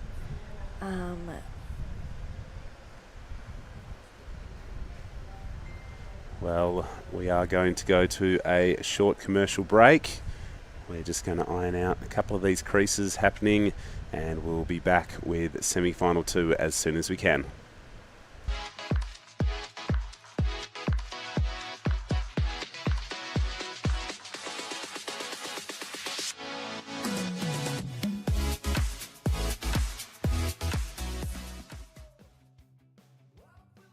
Ang pinakamaganda sa life insurance, it makes life easier. Katulad na lamang halimbawa, let's be very honest, Manila Bankers Life, na nariyan in your moment of grief. The best way to show your love is to assure your loved one that I will not only take care of you during your lifetime, but I will take good care of you in this lifetime and beyond.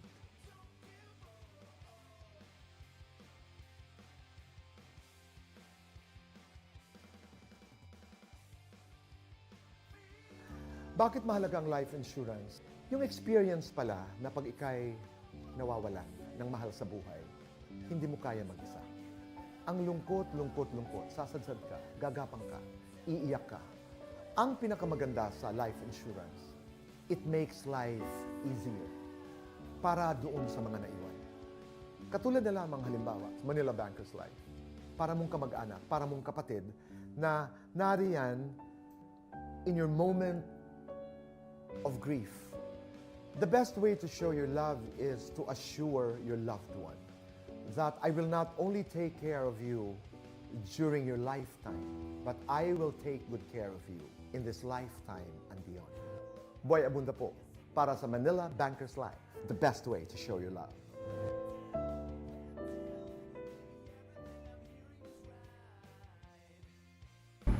when there's still so much I can be?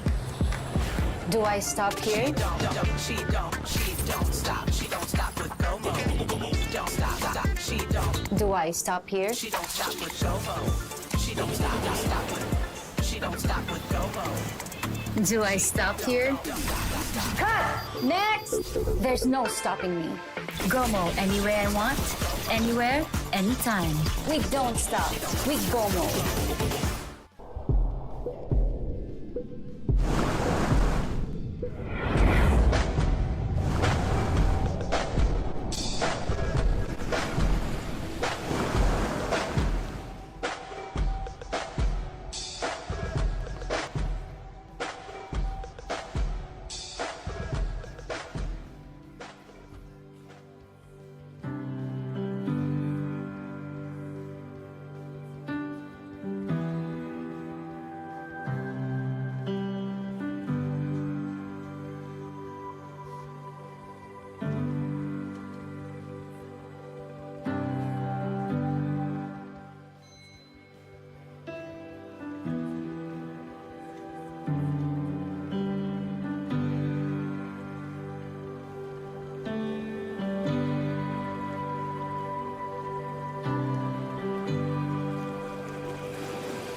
So many voices. What does yours tell you? Close your eyes. Take a moment to listen.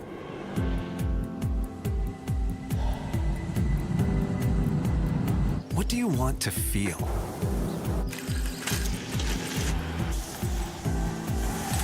Where do you want to be? Listen to the voice inside you. The voice that tells you to wonder, explore, pause, taste, connect. Be where you've always wanted to be, and let yourself Mabuhay. Welcome to Philippine Airlines. fly to new discoveries with Philippine Airlines.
Welcome back, everyone.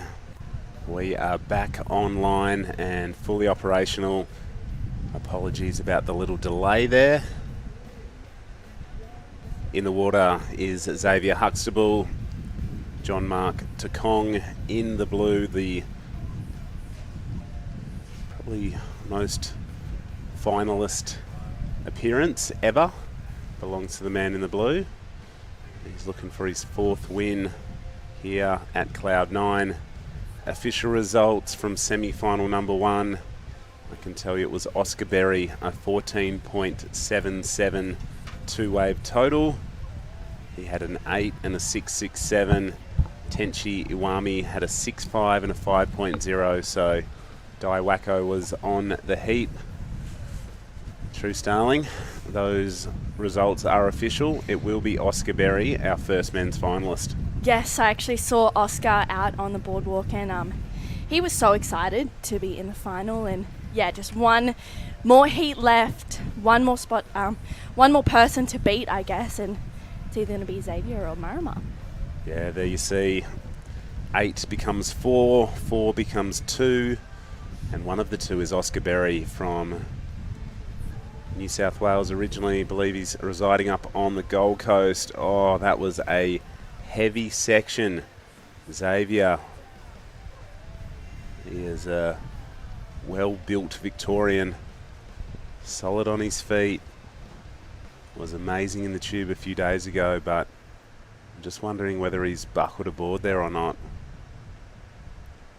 Hopefully not. That would be a bit of a shame so early on in this semi-final. They were waiting for a little minute. But Xav, you know, like we were talking before, I feel like he's so good in all conditions and really gives himself the best opportunities where he can. But it's Marama who's really the one to beat. I mean, that boardwalk is so packed right now, and this is him up and riding. Oh, gets a nice first float, a bit of a fumble, and unfortunately comes unstuck. So not the start that we were expecting from Marama, but everyone was still cheering after each turn, or pretty much as soon as Marama got to his feet, everyone, you could hear them just cheering for him out on the boardwalk. Yeah, I don't think they mind if he falls. They just support him so much. And Marama, here's the replay. Probably doesn't surf in conditions like this all that often. That was a big floater, just had a bit too much weight on the front foot coming out of it. And unfortunately was just hung up a little bit coming out of that one. So 32 minutes on the clock. Some throwaway scores to start this semi-final 2. Yeah, not much really going on. Even Marama, you know, had maybe that anticipation to start the semi-final, and waiting out there was kind of, everything was building. But you know, they're both such exciting surfers. I feel like Xav, for me, putting aside Marama, has been the informed surfer this whole event. It's been so great to watch, and I feel like we say that even in the quarterfinals, we're like, this could be a final, but this heat really could be a final.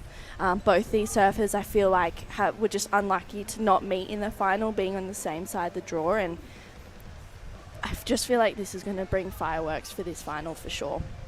A 2.17 for John Mark Takong in the blue.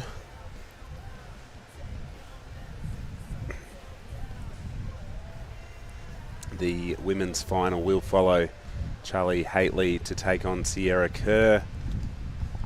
And it'll be Battle of the roommates. One of these two guys taking on Oscar Berry. Here goes Marama, lining up the inside, spots a section.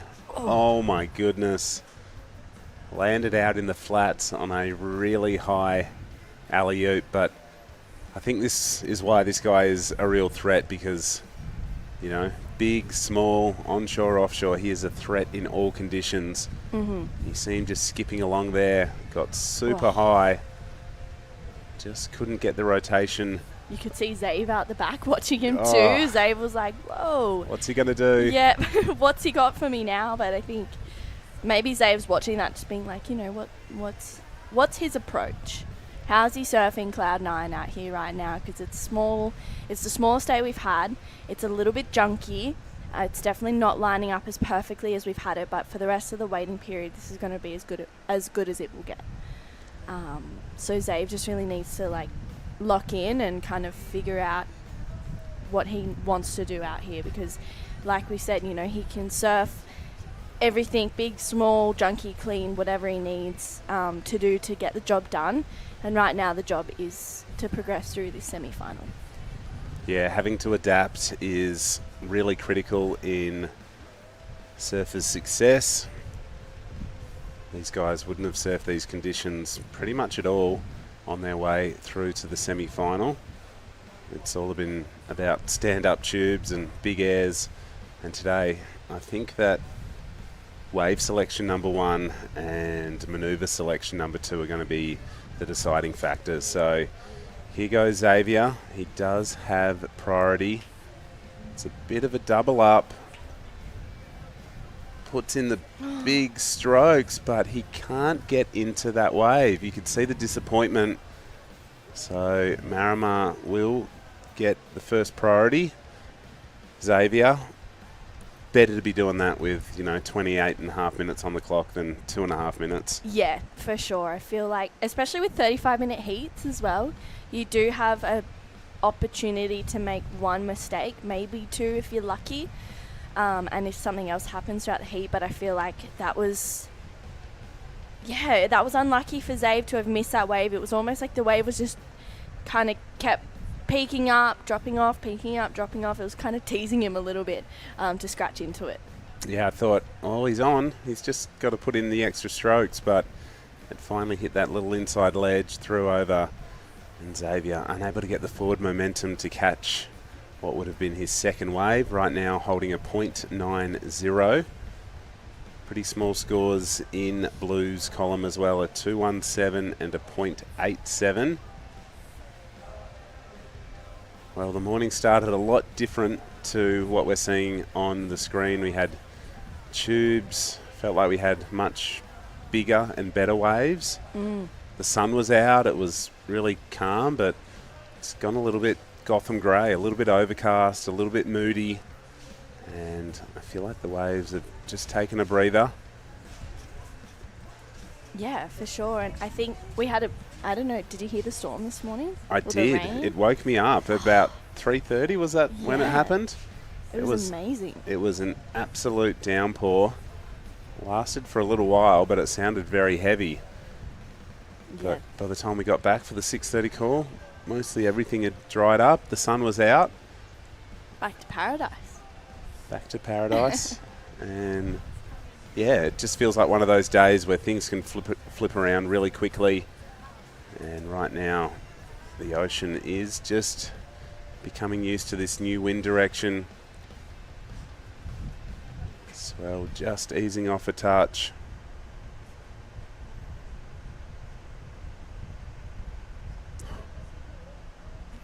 Yeah, 26.5 minutes to go. It's been a pretty quiet start to this heat. A .9 for Zave, a 217, a .87 for Marimar. And we know that those scores are going to, they won't be really making much of a difference by the end of this heat. But, yeah, it's definitely going to be an exciting second semi-final for the men. And then the women's final will be up next, Charlie Haitley and Sierra Kerr, and that's going to be an exciting one. But Marimar, he's going to pull and use his priority on this wave. It's a nice looking wave, goes up for the air. Oh. Wow. Just doesn't get the finish. Do you think he's pulling the airs too early? Do you think he maybe needs to just get some scores on the board, or do you like his approach, Justin? I think if he's going for it, he's confident in the fact that he can stick those manoeuvres, so I like it. If you want a spot in the final, he's chasing another finals appearance in the 28th instalment of this iconic event, the Siargao International Surfing Cup. But I love the fact he's going for it. He's generally got a pretty high strike rate, and you can see how high he gets. Did land that one on the roof, but was unable to transverse down the face and almost sort of body surf that one. Yeah. 25 minutes, but no, I like that he's going for it because, you know, you just want to make the most of opportunities in these sort of testing conditions. I think if there's a section there to boost on, might as well go for it. Yeah, for sure. I mean, like you said, he's got a pretty high make rate for any sort of air Marama, so hopefully they were just a few kind of throwaways. And of course, they're not really going to make too much of a difference. So we'll see what he can bring towards the rest of this heat. He's going to have a look at this one. Well, oh, stop! Whoa. Wow. We- No words. We haven't seen a barreling wave for, I don't know, the best part of 30 minutes. And somehow, the genius. Are you serious? How did he find that wave? Well, he found it under the priority of Xavier Huxtable. And Marama just made the most of it as well. That was crazy. He completely disappeared. I was thinking there's no way he's making this. And he popped up out of nowhere. Wow. That was a super hard tube to navigate. Yeah. We haven't seen many tubes in a little while, so it's going to be interesting to see where the judges go with that score. But for me, it looked like a really weird wave. I thought, what's he doing here? But he has such great and intimate knowledge of this lineup that he picked that wave and somehow managed to get pretty drained on it. Yeah, he did. And I think that just shows his knowledge out here and his awareness as well. He just is so switched on out at Cloud 9. It's why he's a 3-time event champion here. If he actually, if he wins today, he will be the most, he will have won it 4 times, which is the most out of anyone, which is pretty crazy. Unbelievable. He's had 3 wins in a row. He was only defeated in a final one other time. Wow. How did he find that wave? That is unbelievable. A bit of Marama magic there. And the score has locked in a 7.17. If he'd stuck that last turn, I think he would have been on his way to a 7.50. So he is a really dominant force at this wave. Obviously a big-time fan favourite. We can hear the crowd just hooting and hollering. Yeah, they're definitely loving him. I know everyone's pretty much come down to watch Marama out here, to watch him dominate, which right now he's doing just that. But Zave does hold priority. Zave's been just excelling out here in this wave. I feel like he's had such great rhythm, and here he goes, Justin. Yeah, Zave up and riding. Cracks that first section. Oh, no. Oh, you could see he just wanted to hold on to that carve a bit longer, but the wave pitched up. He dug his heels in and went over the falls, unfortunately. So Xavier trying to answer back. He's got a 0.90. This is going to be his best wave, but he's still going to be in second spot. The requirement will reduce, but I don't think we're seeing much more than a 1 to 2 point ride there. Yeah, I really liked that first turn from Zave, but yeah, it just looked like maybe he was trying to push too hard. But I mean, how can you not when you're hearing the screams and the shouts on the side of the boardwalk? You're thinking, oh my goodness, and then you hear 7. It's a lot, you know, and when everyone is cheering for the local fan favourite and not being that person, it can be quite daunting. But I just feel like I think Zave will lean into that challenge, honestly. He's been so good, and like I said before, I do feel like this semi-final could really just be the final. Couldn't agree more. A 2.5 for Xavier leaves him chasing a 6.85 now. Marama chasing something better than a 2.17 as we see Xavier find the tube. Okay, he's got a score now. He's got a keeper. We've seen a 7.17 for a really challenging tube ride from Marama. Xavier finds one on the paddle back out. And now starting to feel like he is clicking into gear. Semi-final number 2 has just over 20 minutes on the clock. And we'll await the last score of Xavier's, but true. It's crazy how much this lineup's changed. It feels like the wind's maybe trying to lighten again, because we have seen a couple of tubes. Yeah, I'm really hoping that it does. I feel like maybe Cloud 9 will turn on for the next 2 hours or so for the finals. That Zave just locked in a 5.23. So he's back. He needs right now 4.12, but I feel like Zave is going to be looking for a 7. That's just the kind of competitive surfer that he is. So hoping that he can get there for that. Yep, so a 5.23. Both guys now with backups in the 2s. They'll hope to find something a little bit better. Marimar with the best wave, a 7.17. A good answer back there from Xavier. And it looks like we might even have a little bit of rain starting to fall. So today is a mixed bag. We've got a little bit of everything on offer, just like the surf conditions. I feel like we've really lucked out with waves for this whole event. It's been pumping. There's been so many great opportunities, and I just think, this is the best that we'll get for the next few days, and I'm excited to see it. We're still seeing barrels. We're still seeing hints of that traditional Cloud 9. And it's exciting that the men out there right now, Marimar and Zave, are finding those clean waves, finding those clean moments. And, it's exciting. It's different. It's maybe a little bit trickier. You probably have to work a little bit more to get that win. But with 18 minutes to go, we have so much time. You can see Marimar is asking for a situation. And speaking to Marimar the other day, or actually I think it was yesterday, I was sitting at Siargao having a coffee, and he'd already been out there for a surf. It was 6:30, 7 o'clock, and I was like, wow, this guy is, he's legit. He's here. He loves surfing, but he wants to win, and he's so dedicated to what he wants to do, and he knows that these 5,000 points is going to be a huge win. Especially towards Challenger Series qualification. Yeah, so true.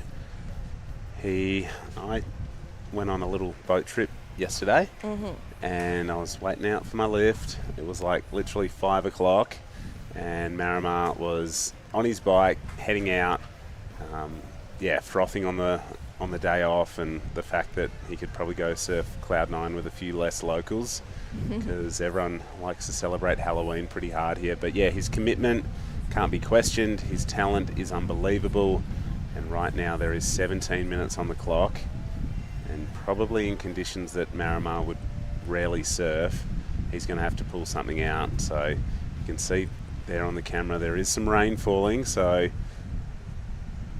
maybe this is just a new bit of weather pattern from the typhoon further to the north, but it's starting to rain quite heavy out there.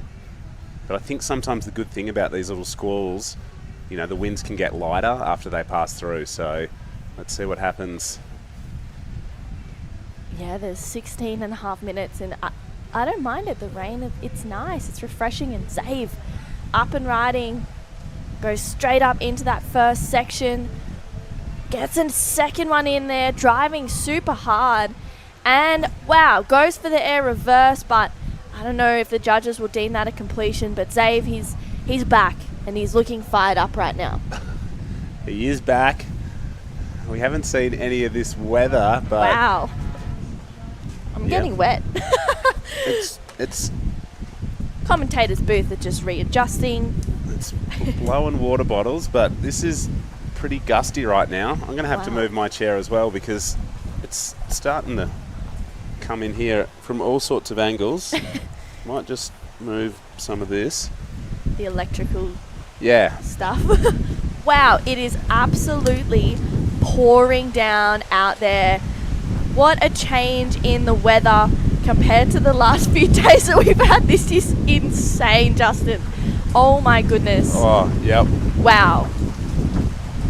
It is literally coming straight into into us here, so so much is going on, but hey, we're not stopping this heat because the waves are still good. with 15 minutes to go. Zave's last wave still yet to lock in. He needs a 4.12. So we'll see. It's looking like it will be the score from the first indications, but he's up and riding again, so we'll have to wait on that score. He's It's almost a whiteout out there. yeah, he's battling that wind. That last wave for Zave locked in at a 6.17. So Xavier goes into the lead. Marama now needs a 4.23.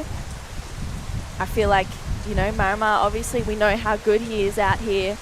So I feel like he'll find a wave that's going to really offer that opportunity.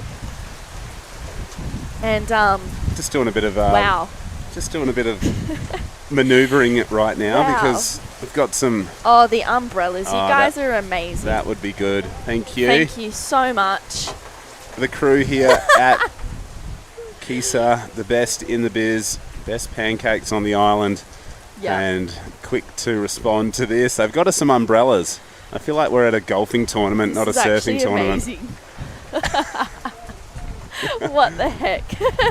Okay, well, just under 14 minutes. Save has found himself in the lead right now. But Marama does hold the priority with a 4.23 as his requirement. That rain hopefully starting to back off a little bit more now. But we might see another squall. You can see it out to sea. Maybe coming back in. Maybe. Hopefully not, for our sake. We hope not. All right. Marama out the back. Zave keeping his rhythm going here. Doesn't like what he sees. So Marama now needing a 4.23. He's currently holding onto a 2.17. However, he does have the best wave ridden in this final, a 7.17. Zave Huxtable has really sprung to life in the last 8 minutes. A 6.17 and a 5.23 are the best two scores in the red column. So it looks like we are going to be pushing ahead. We saw Charlie Haitley there on screen. So the women's final is coming up. There she is, the girl from Burleigh Heads. Will be taking on the chick from Coolangatta. So an exciting matchup coming up, but right now the focus is all on men's semi-final 2, given the fact the hometown hero is in it. A lot of people have come out, but Xavier Huxtable is leading this heat. The Victorian has been in great form throughout the event, and we'll be hoping to better a 5.23, or if he can go better than a 6.17, he will extend on first place even more. So there's dad and daughter on screen, the Kerr clan, Sierra, her world famous dad, former championship tour surfer. Yeah, I feel like this is gonna be a really exciting next heat. Charlie and Sierra, they're roommates, they're best friends. They've been staying together, eating together, and they've just been progressing through heats together. And it's just been so exciting to watch. And this weather is not gonna deter them at all. It's gonna be exciting to see them both light it up out there, and with 11 minutes to go in this heat, it's Xavier Huxtable who is out in front, but Marama, you know, Jessie says a lot, the Filipino competitors, they're just like, you know, if the wave comes through, then great. If it doesn't, then it wasn't meant to be. But I do think that Marama, he definitely is a kind of competitor where he will try and make it work where he can. He's definitely a hungry competitor. He's feisty. And he needs a 4.23, so it's not a huge requirement for the local lad. No, he is asking for the time there, planning the back end of this semi-final 2 is all important for Marama.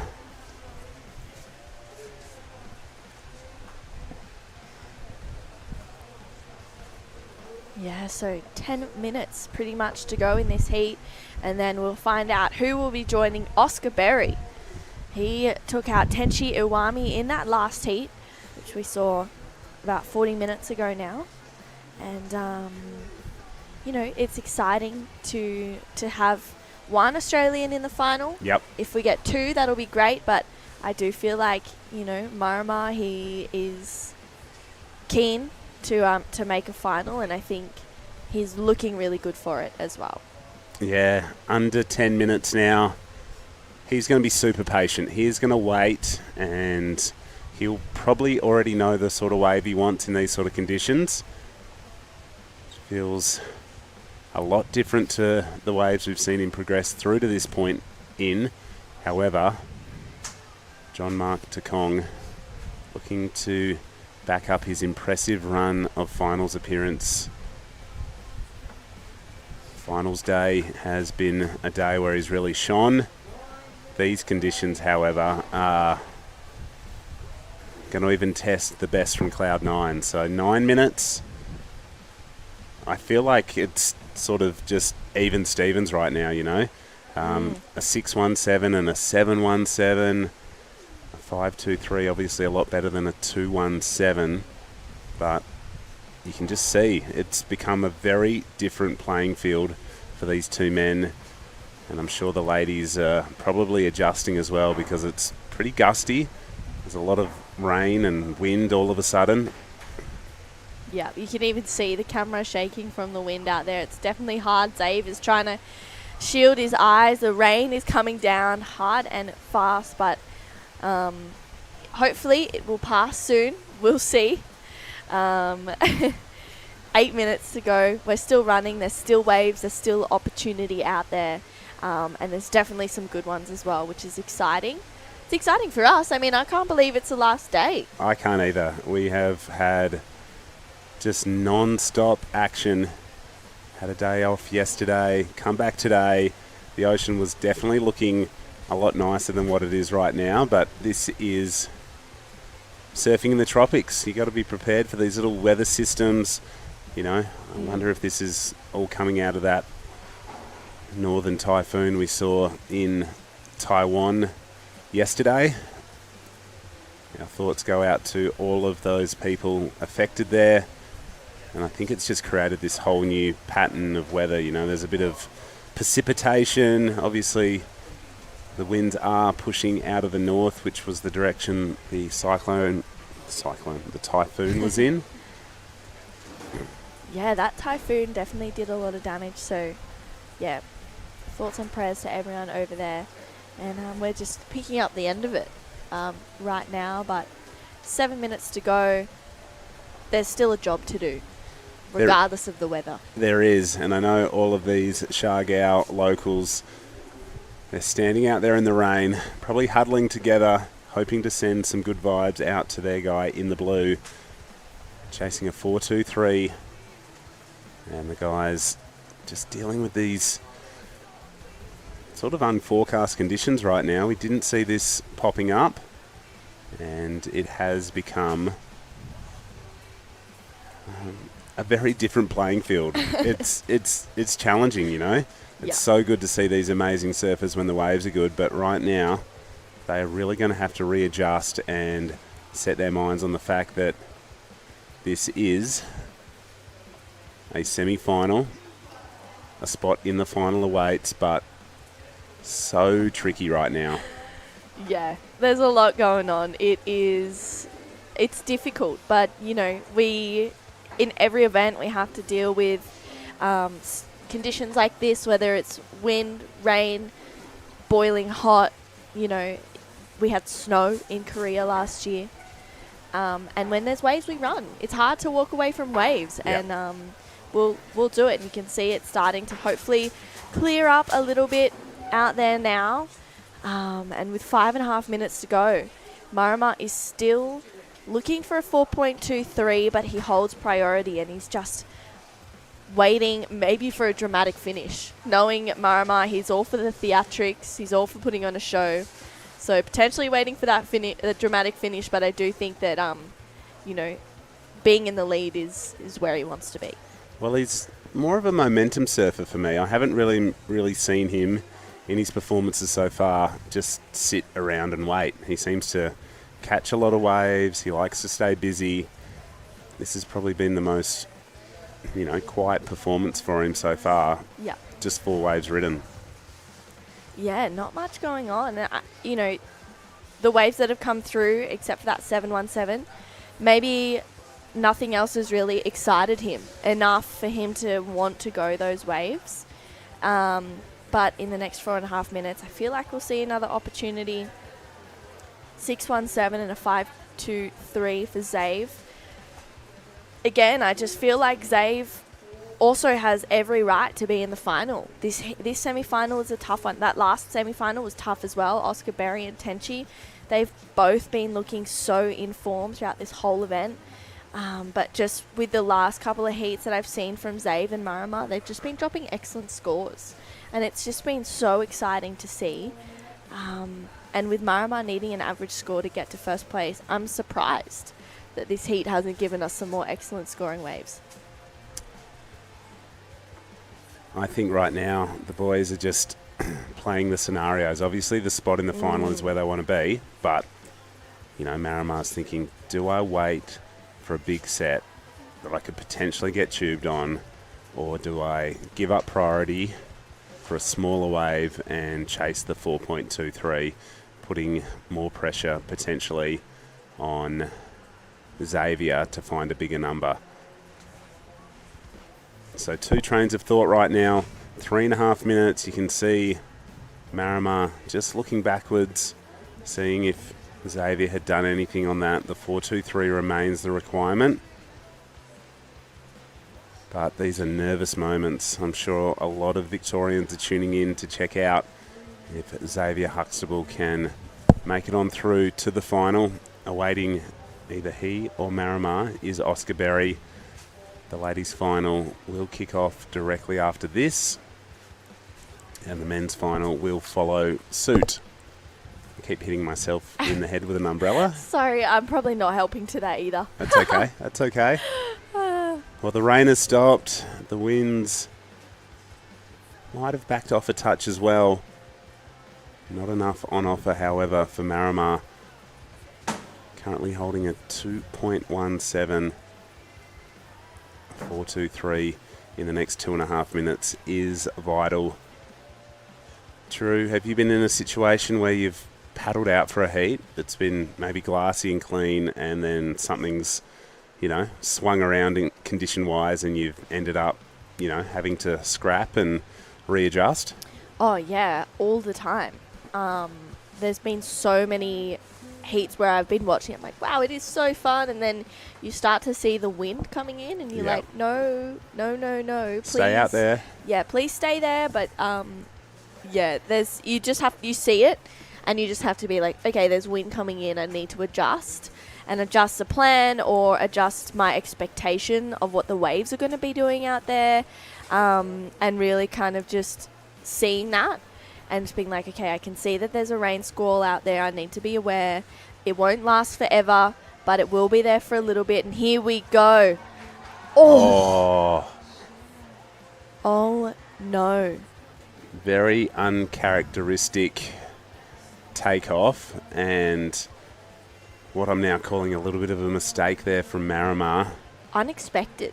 Oh my goodness, totally unexpected. So hands priority over to Xavier, and you can see he is just going to shadow him for the next minute.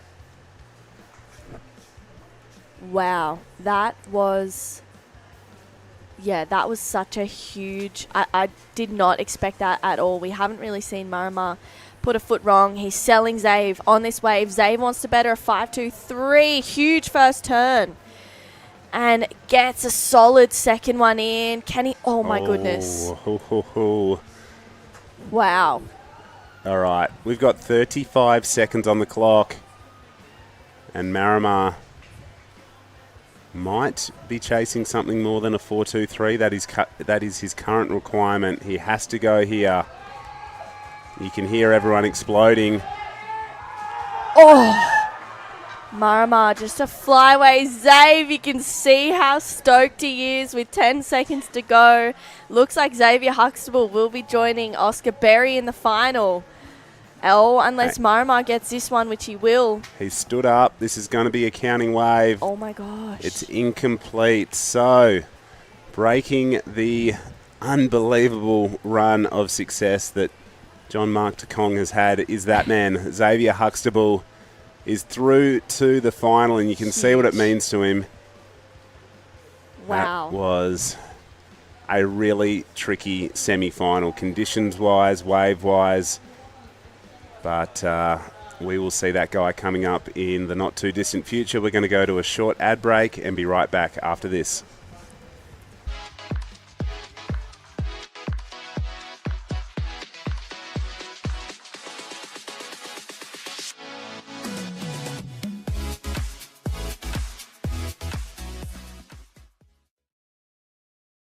Ang pinakamaganda sa life insurance, it makes life easier.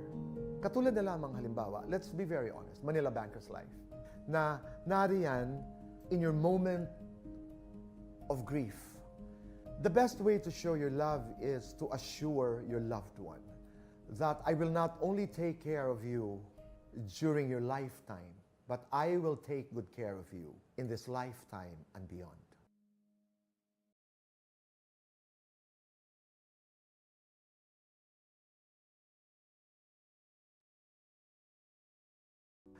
Bakit mahalaga ang life insurance? Yung experience pala na pag ikay nawawalan ng mahal sa buhay, hindi mo kaya mag-isa. Ang lungkot, sasadsad ka, gagapang ka, iiyak ka. Ang pinakamaganda sa life insurance, it makes life easier para doon sa mga naiwan. Katulad na lamang halimbawa, Manila Banker's Life, para mong kamag-anak. When there's still so much I can be, do I stop here? She don't stop. She don't stop with Gomo. Don't stop. She don't. Do I stop here? She don't stop with Gomo. She don't stop. She don't stop with Gomo. Do I stop here? Cut! Next! There's no stopping me. Gomo anywhere I want, anywhere, anytime. We don't stop. We Gomo.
So many voices. What does yours tell you? Close your eyes. Take a moment to listen.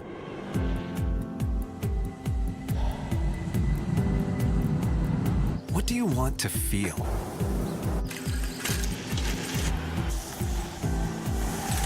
Where do you want to be?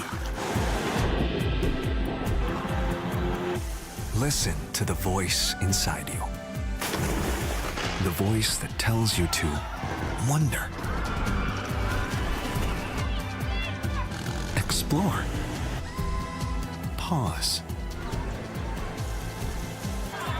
taste,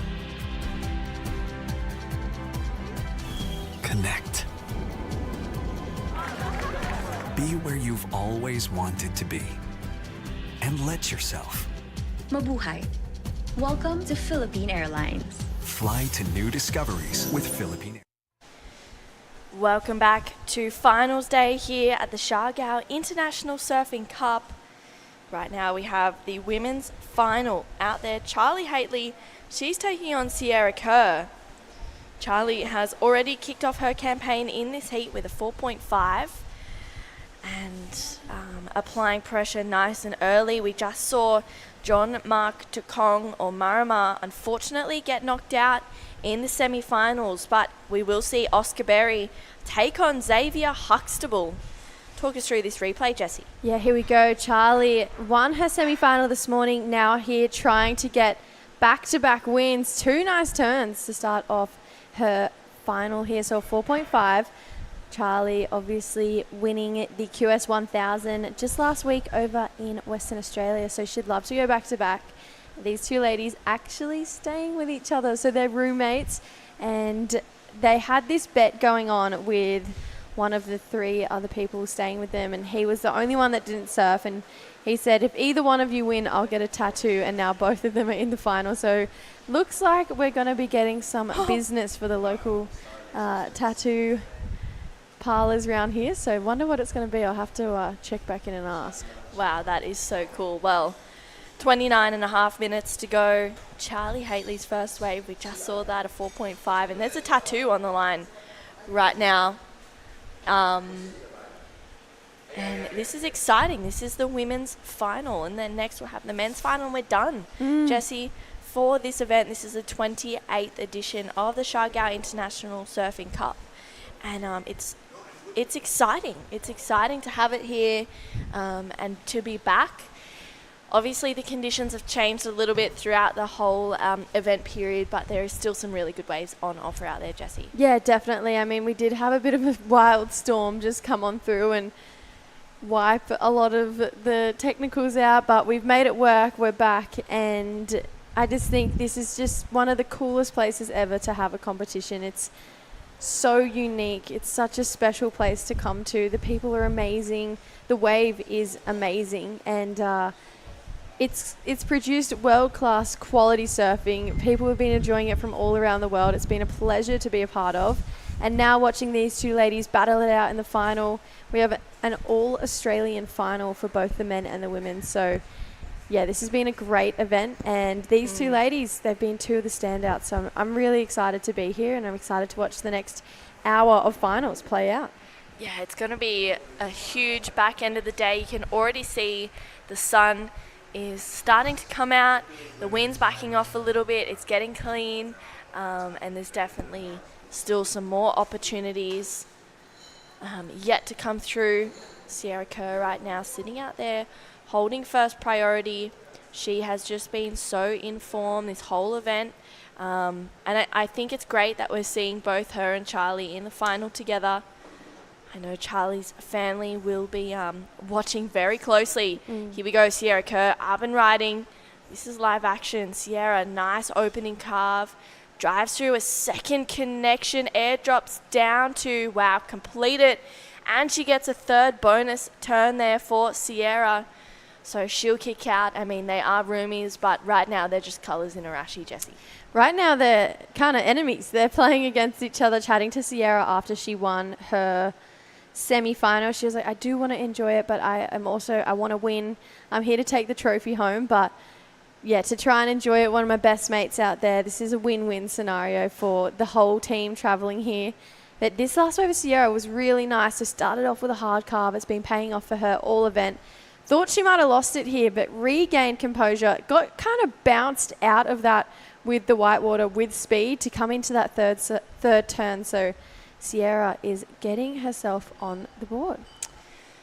Yeah, Sierra looking really strong and hoping to get the leap over her friend Charlie.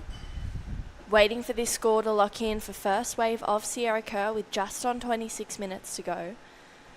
We're not even into the first third of this heat, and we'll pass the first third, and it's been exciting. You can see it's getting cleaner out there. It's blue skies. It feels like it's a completely different day to what we saw during that last heat. As well, something that Sierra mentioned in that last interview I did with her, she said, actually won all my heats at this event in the first 12 minutes. So she wanted to try and stay super consistent all the way through, keep building her scores all the way through this heat. So we'll see if she can stick by what she was hoping to do. Definitely still plenty of opportunity out there. Still some really nice waves coming through. Probably more turn sections right now than we're seeing barrels. You can tell there's kind of two different swell directions right now, which is why we're getting a little bit of lump and bump. But look at this first number for Sierra Kerr, a 6.5 to kick off her final here. Yeah, great way to start her finals campaign for Sierra Kerr.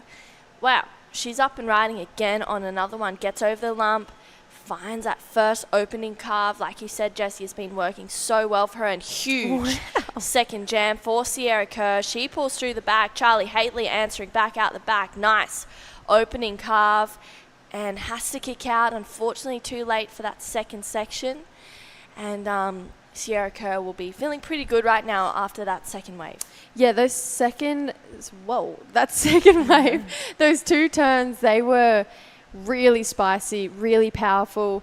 Got that wave under priority as well. I feel like Sierra has such a good ability to start a heat off right. She's always putting her best foot forward right at the start of the heat, and it's paying off right now. Those two turns, absolutely huge, and we've seen the judges time and time again reward surfing just like that. So Charlie probably going to be on the answer back. She's looking like she's going to lock in similar score to her first wave. It may momentarily put her in the lead, but I have a feeling we've got another good number locking in for Sierra Kerr. Yeah, I agree. And let's have a look at the replay, Jessie. So this first turn, bit of a layback drop wallet kind of carve, comes up. That second turn had so much grit, so much punch, such great technique behind it.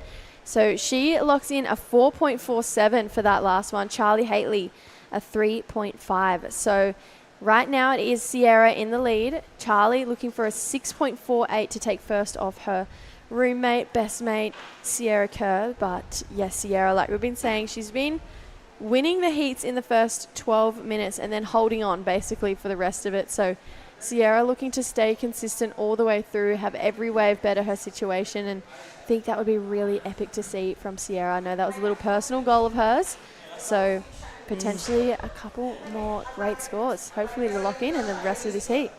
Yeah, I hope so as well. With 23 minutes to go in this heat, Charlie and Sierra are looking really good out there right now, and I just feel like, you know, the conditions have changed a lot since since pretty much that last one. You can see Sierra live action, gets that nice first turn, air drops into it. Is she going to pull in? Doesn't pull in. That wave doesn't offer a lot, and wow, huge second combo there for Sierra Kerr. She's just looking really good right now. She's been looking strong all event. So has Charlie, though. I feel like when Charlie's able to find one of those critical sections, her backhand snap, she's been getting 4s and 5s for literally one turn.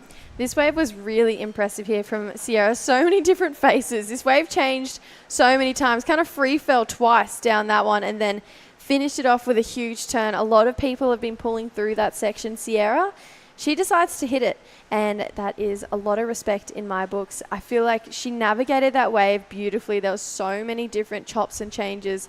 That wave had a lot of different personalities, and she just managed to not just hold on, but to own it and control that wave from start to finish. So she does have another score to lock in. We'll see if the judges like that one better than her 4.47. I think they will, Jessie.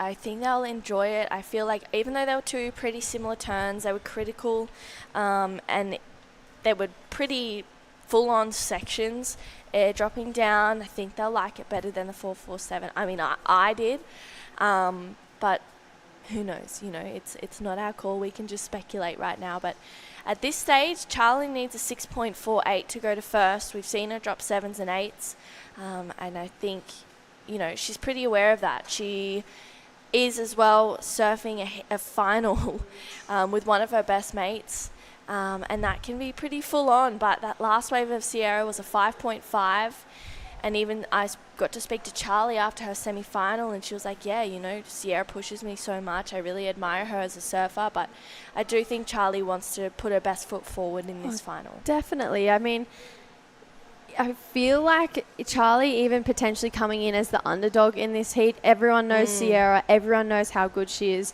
and how consistently good she's been this entire event. But when you look back at Charlie's heat totals, she's been just as good, if not getting higher heat totals. She's got such a strong backhand to her. She's just got a really nice ability to turn really tight and sharp in the pocket and then project out with so much speed and usually get back up there in those steeper sections. So I wouldn't count her out just yet. She's been looking really switched on. She's a very competitive young woman, 15 years old. She's 15 years old and in a QS 5000 final. Here she is right now up and riding. Yeah, air drops down but knows that she's too deep, so has to pull out of that one. And I feel like maybe that was a bit of a sell from Sierra just now. We'll see. We still have a lot of surfing to go in this heat. 20 minutes left of this final.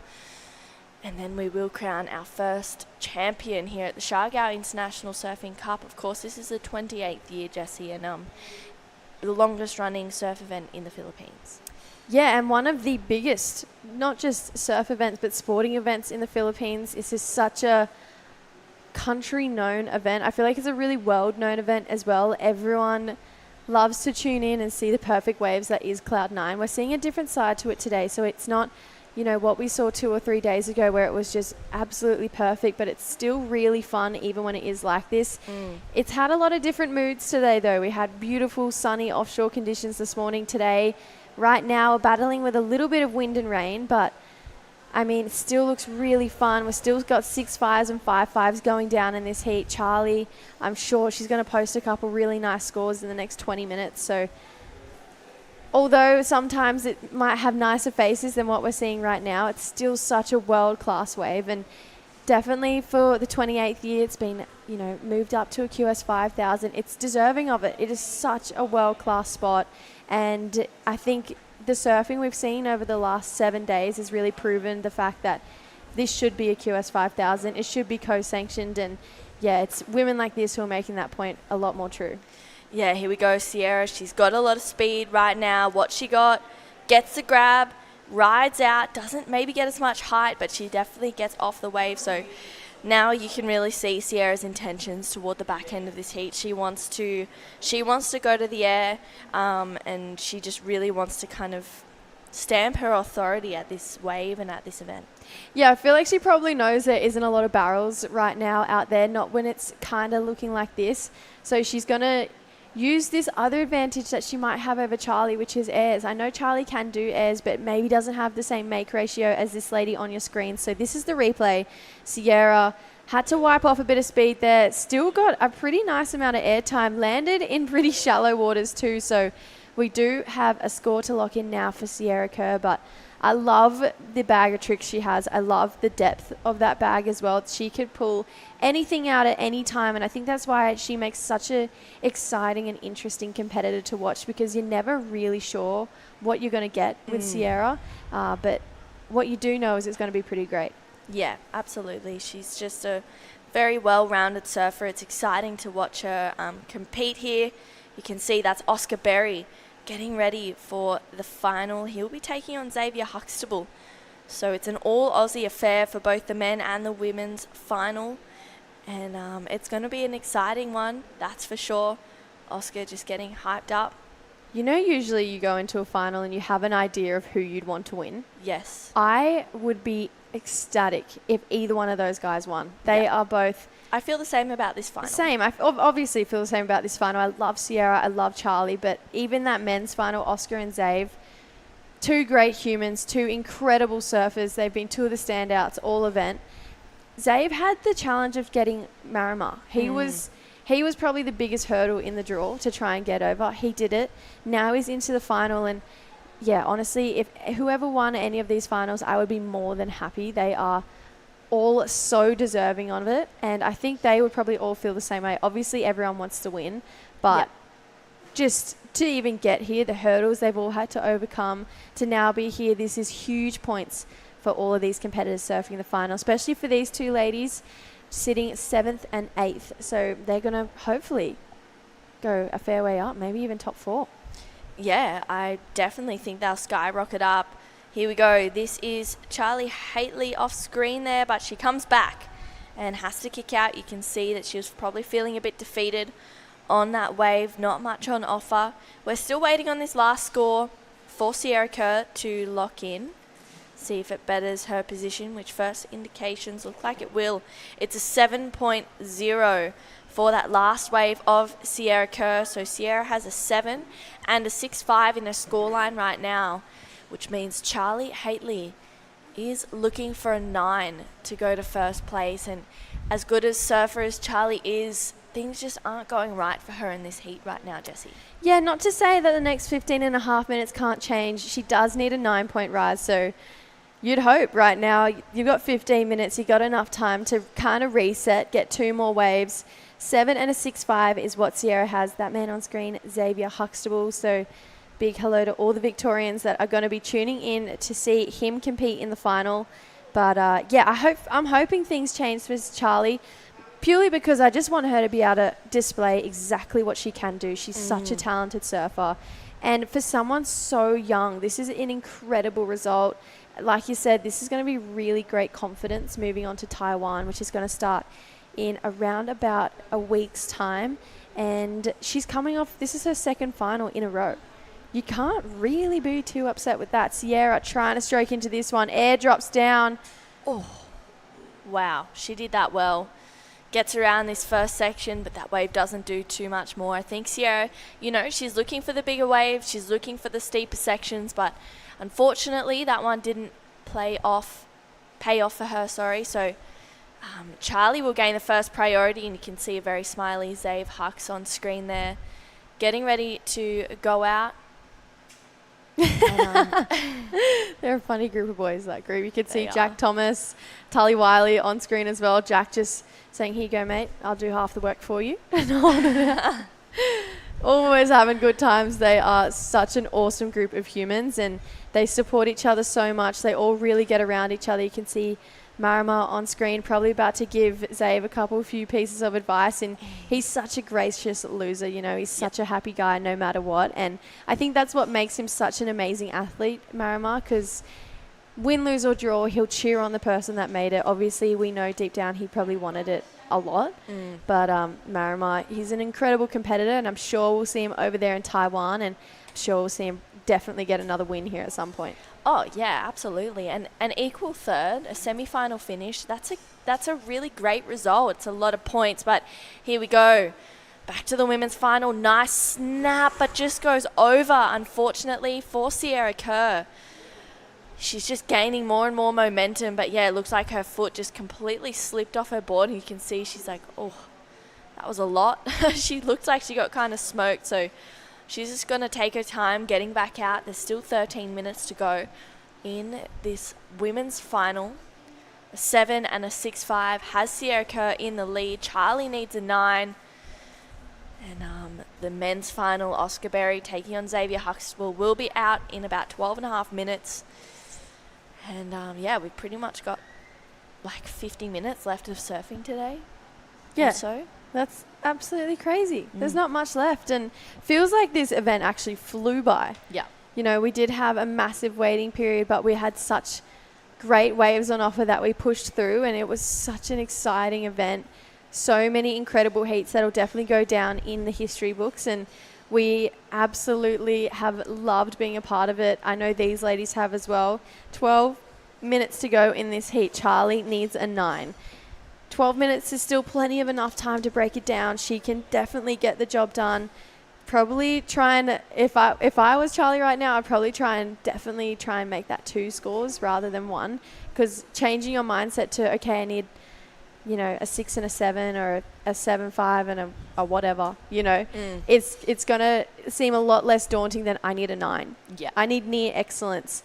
And I don't think we've seen a 9-point ride today. So Charlie hasn't even started to open up yet. She's been getting 4s for 1 turn. If she can find one where she can get 2 big turns, that's an 8. So yeah, hopefully, I'm really hoping she gets the opportunity just so that everyone can see how incredibly talented she is.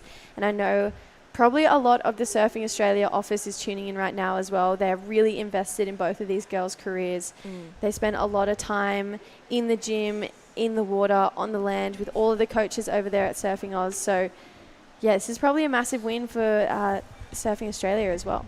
Yeah, absolutely. It's exciting to have 2 Aussies in the women's final and 2 Aussies in the men's. I just feel like this year for surfing here at Siargao in Cloud 9 has just been, it's been so great to watch. We've had pumping waves. It's been incredible, and it's exciting to see like these 2 women here. They're juniors. They're junior women. They're still competing in the Pro Juniors. Sierra got the wild card for the WSL World Juniors that she's going to in La Union at the start of next year. So it's just amazing to see their performances here and how good they are. I just feel like it's a start of a really great career for both of them. Here we go, Sierra up and riding here, looking for the air again, gets the landing. That was a better looking one than her last one. Throws the tail, gets the completion. Sierra, she loves it. That was a way better air than that last one. That last one went to a 7. God, I don't know where this one's going to go. That was really exciting. Wow. Sierra Kerr just opening up more and more. 10 minutes to go. Let's take a look at the replay. Gets a bit more height, gets a grab, and another turn in there. I feel like that's going to be a really nice ride there. I think it's going to be in the 9s maybe. I don't know, maybe in the 8s. I just feel like Sierra, she's on a roll. She just handled that so cruisy as well. She literally just went, you know what? I'm just going to see how we go, and then just absolutely went for it. These are such incredible surfers, both of these ladies. And this is what I said before. Sierra is a scary competitor to compete against because you're never quite sure what she's going to pull out of the bag. Wow, first wave scores indicating it's going to be a massive number. So we'll wait for one more. There it is. It's a 9.57. Last wave of Sierra Kerr, a 9.57. Now Charlie Haitley is actually looking for 2 waves. She needs a 16.57 total, and this has just been a really exciting matchup back-to-back between these 2 ladies. Charlie, though, she was trying to break down a 9 in 2 waves. Now she's genuinely going to need 2 new scores. This man on your screen, Oscar Berry and Dakota Walters, caddying for him. Oz coming off a full year on the Challenger Series, same as Dakota. Looks like he's just going to go on with a pretty fun, happy kind of energy, and I'm excited to see that battle go down between those 2. Yeah, me too. Both Oz and Zave have just been on point this whole event. It's been exciting to watch, and I'm looking forward to seeing how it plays out. They're mates, and I feel like as much as they both want to win, I think they're really going to enjoy the final with each other, just like I've enjoyed this one with an 8. 8 minutes to go, a 9.57 and a 7 for Sierra Kerr. Has her well and truly out in front. Charlie needs a 16.57 combination, and I just feel like she definitely will give herself the opportunity to break that combination. Charlie has such a solid backside snap. This is an exciting way to finish the event, Jessie. Definitely. And in a 9.57, that is, I believe, the highest score we've seen for the women's all event, and the other 9 actually went to Sierra as well. Freya Prum getting a 9.5 as well for a pretty deep, solid barrel not too long ago. But yeah, there it is. There's the highest wave scores. So Sierra, her name's in there 3 times for the top 5 scores of this event. Freya Prum with a 9.5 and DeSantos with an 8.17. So that just speaks volumes for the talent that Sierra Kerr has just in her back pocket. I feel like she's still kind of sitting in second gear, if I'm being honest. We haven't really seen her have to fight her way out of anything or compete super hard all events. She's kind of won every heat from the get-go.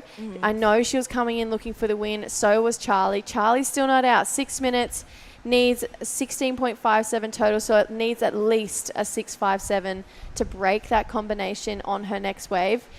She doesn't really want to be too patient right now.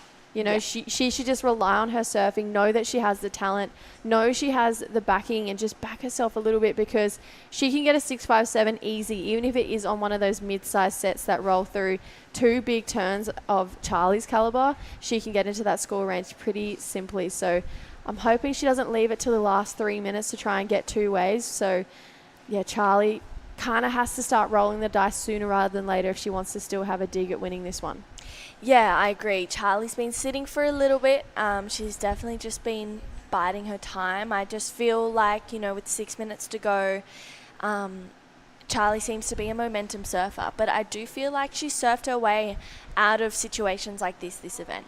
She's had a few heats where she's come from behind and needed a score and got into the lead, and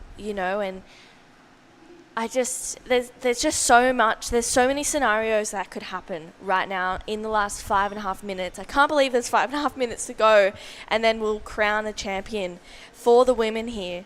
And that 9.57 is just giving Sierra a little bit more of an edge in this heat. Even if Charlie gets a 9.5, she's going to need a 7.1, a little bit less than that. And that's still a pretty big requirement. She needs to, I just feel like to be able to get those excellent scores, you need to be on the waves that are going to allow you for that, because the judges won't be giving 9.5s for waves that are pretty small, unless you're doing what Sierra Kerr did and go to the air, which not too many girls are doing in heats apart from Erin, really. No, not many. Katie does it as well, I would say. Yeah. But yes, Sierra's part of that generation where we're going to see more of that. And it's a really exciting time knowing that Sierra Kerr is coming through the ranks. She obviously had a year on the Challenger Series this year, took a lot away from it. We want to see her on tour. We want to see her back there. This lady, though, up and riding. This is Charlie Haitley.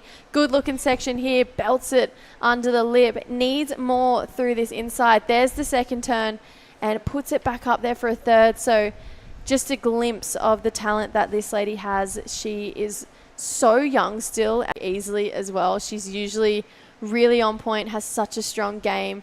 So I'd love to see her get another opportunity, even if she could just break this combination. Yeah. No one really wants to lose a heat comboed anyway. I feel like no one wants to lose a heat full stop, but yeah, you definitely don't want to lose a heat in combination. And someone of Charlie's caliber, she probably isn't used to that feeling either, just because she is so talented. But that's what happens when you come up against an informed Sierra Kerr. She is adjusted to the conditions. She's realized there's no barrels. She's only realized there's big turns and air sections out there, and she's absolutely going for it. And these are the ways we want to see in competition. She's got 2 airs that are giving her scoreline right now. Charlie having a look on the inside here.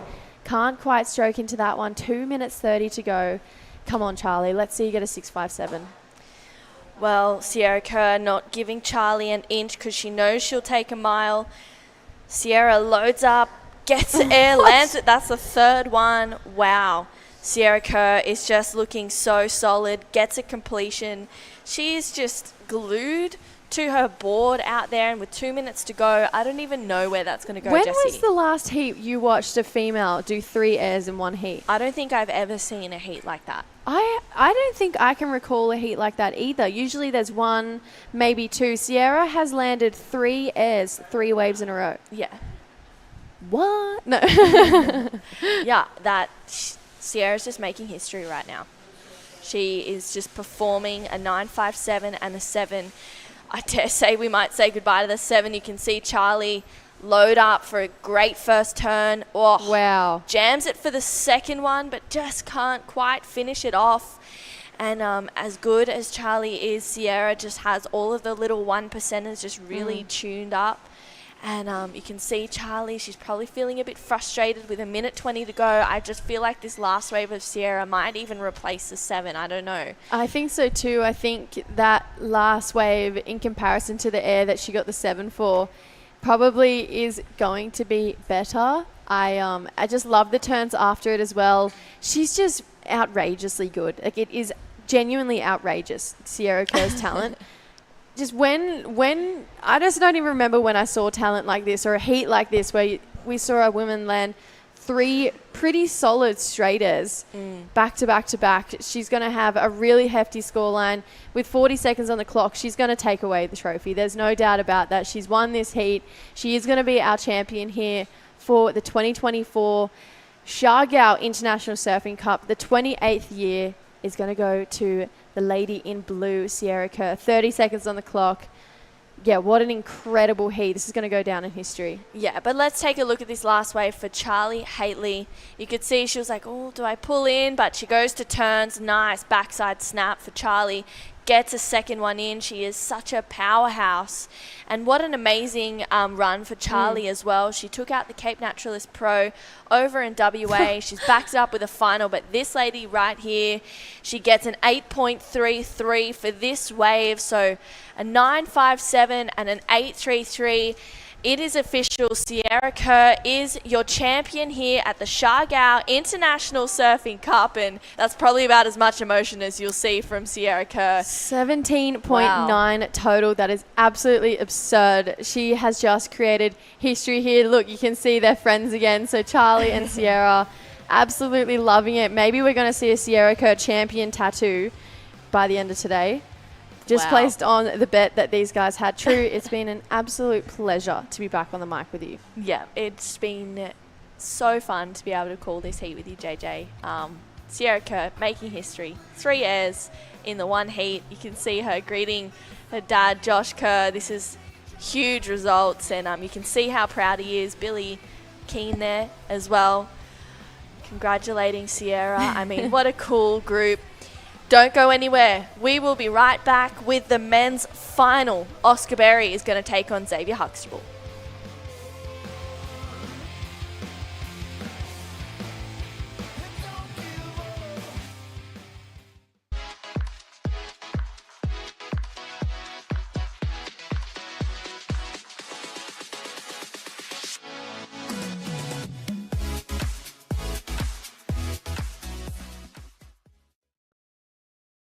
Ang pinakamaganda sa life insurance, it makes life easier. Katulad na lamang halimbawa, let's be very honest, Manila Banker's Life, na nariyan in your moment of grief. The best way to show your love is to assure your loved one that I will not only take care of you during your lifetime, but I will take good care of you in this lifetime and beyond. When there's still so much I can be, do I stop here? She don't stop. She don't stop with Gomo. Don't stop. She don't. Do I stop here? She don't stop with Gomo. She don't stop with. She don't stop with Gomo. Do I stop here? Cut! Next! There's no stopping me. Gomo anywhere I want, anywhere, anytime. We don't stop. We Gomo. Welcome back, everyone. A amazing women's final and the men's final now in the water, featuring 2 Australians, Oscar Berry and Xavier Huxtable. Xavier looks like a little boy in that photo there, and I think Oscar's grown up a bit since that photo as well.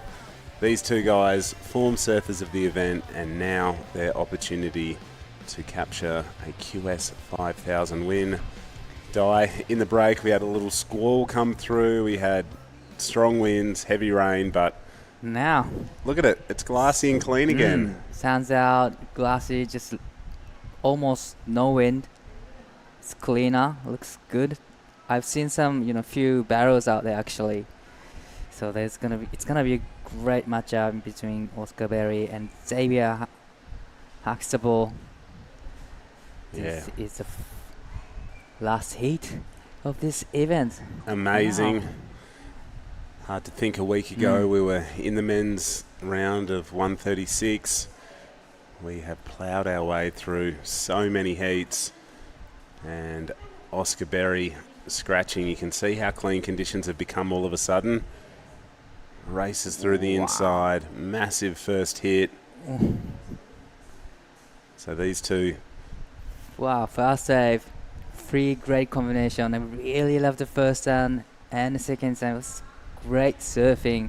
4 minutes in, he gets the wave. What a way to start this heat.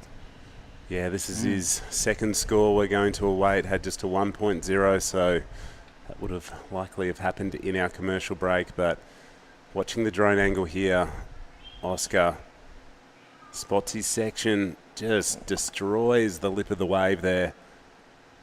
So 2, 3 big hits, and he'll be happy with that. A 5.0, so a mid-range score, but a good way to start your heat and just build momentum from here.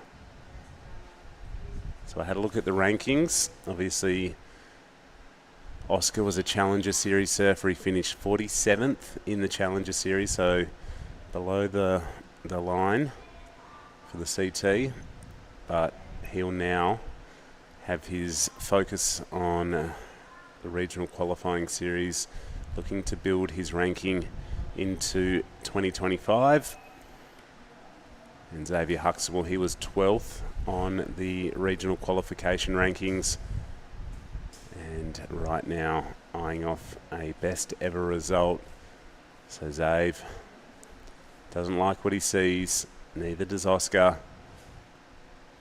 Definitely whoever wins this event, it's gonna be a best result for all two of them so far, because Xavier now ranked somewhere around 12th, you said? Yeah, he's 12th. It's gonna be a big jump up.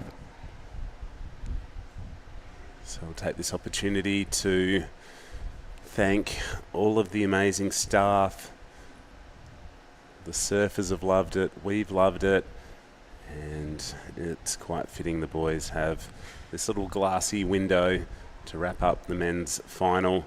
Dead set pumping waves throughout pretty much 6 consecutive days. And this isn't quite the end. We'll have a big closing ceremony in at General Luna, pretty sure on Monday afternoon. Xavier just able to better the efforts of the hometown hero in Marama in semi-final number 2. Oscar defeated Tenchi Iwami in semi-final number 1 earlier this morning. And right now you can see our 2 competitors on screen. One of them with a 5 and a 1.0. One of them yet to open his account, but plenty of time. Wow, there's so many, people just watching from the tower. Well, it was just, pouring, raining like half an hour ago probably, but now look at this. The beautiful color of the water, clean conditions, light offshore maybe. Wow. Yeah, I knew it. I sort of called it. I said once this squall sort of passes through, we're probably going to get a little bit of a glass off, and it's exactly what's happened. The sun's come out. It's got sticky and humid with all this moisture that was recently in the air now starting to boil up, but there you see on the foreground a lot of Australians. Aussie boys just line up together and just cheering for probably 2 of them. Yep. It's Macklin on the left. Can't quite tell the back. Harley Walters is one of them. Alistair Reginato's there. Dill Moffat. Pretty much everyone's just... There's Tully. I think that's Coral Durant making her way out from a little dip in the rock pool. So everyone's down there and they're supporting their mates, which is so cool to see.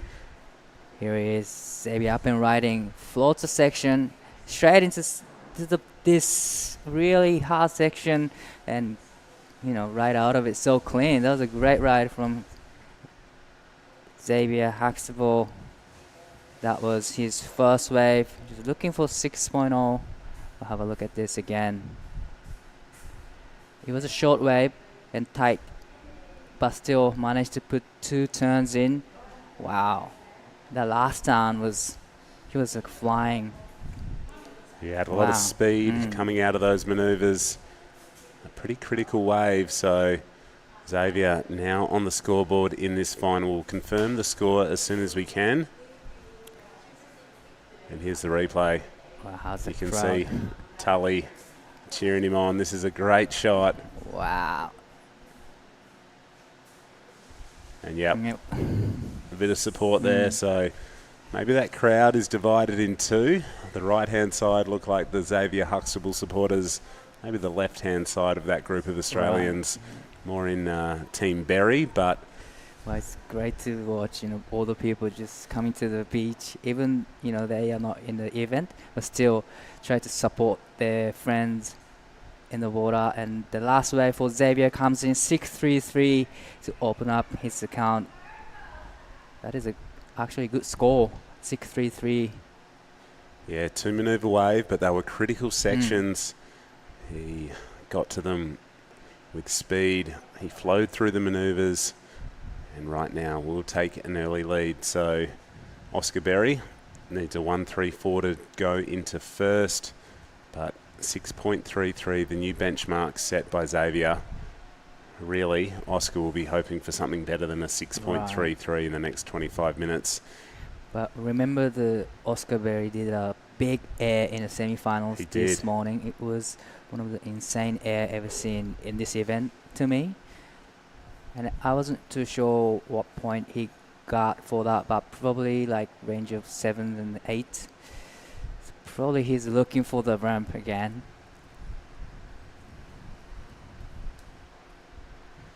All right, we're going to throw over to the tower, and Jessie has the Siargao International Surfing Cup Females Champion out there. Take it away, Jess.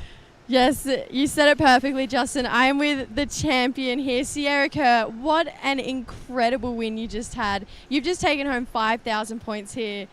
What is going through your mind? Like, how exactly are you feeling? Yeah, I don't know. I'm like pretty happy, but it just doesn't really feel real right now because I was just in the final with like Charlie I'm staying with, and we've spent the last like 2 weeks with, so it just felt like another surf, but yeah, pretty frothing.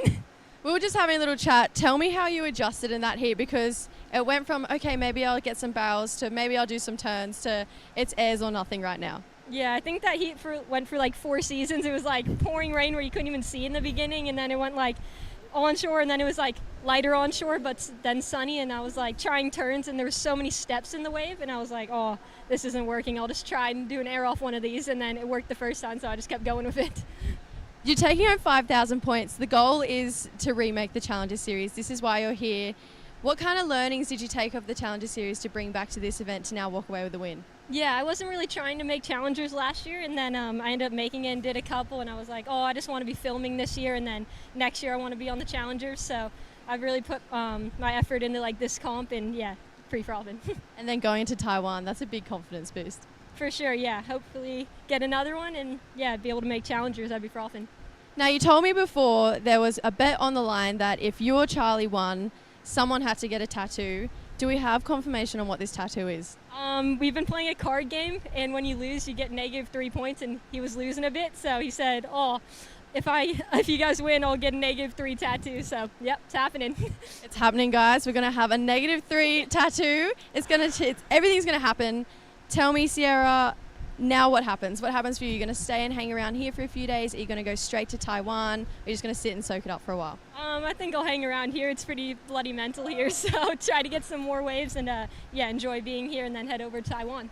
Well, you are our 2024 Siargao International Surfing Cup champion. Congratulations. Go and soak it up. Enjoy all this. Before we let you go, anyone you want to say thank you to back home? Yeah, my family back home, they'd be watching, probably freaking out right now. Probably going to go see a bunch of messages from them. So love you guys, and yeah, pretty happy. Amazing. Congratulations. Everyone, you're champion, Sierra Kerr. Thank you, Jessie, and congratulations, Sierra. Had the pleasure of interviewing her a few times up until today, being finals day, and yeah, she has just got the surfing world at her feet. Obviously a world junior champion, did have a couple of opportunities on the Challenger, but it's so cool to hear that she's really motivated to film, clips and, have her spot, online as well as in these events. So I feel like she is definitely a future championship tour surfer. I think anything she puts her mind to, she can achieve. Definitely.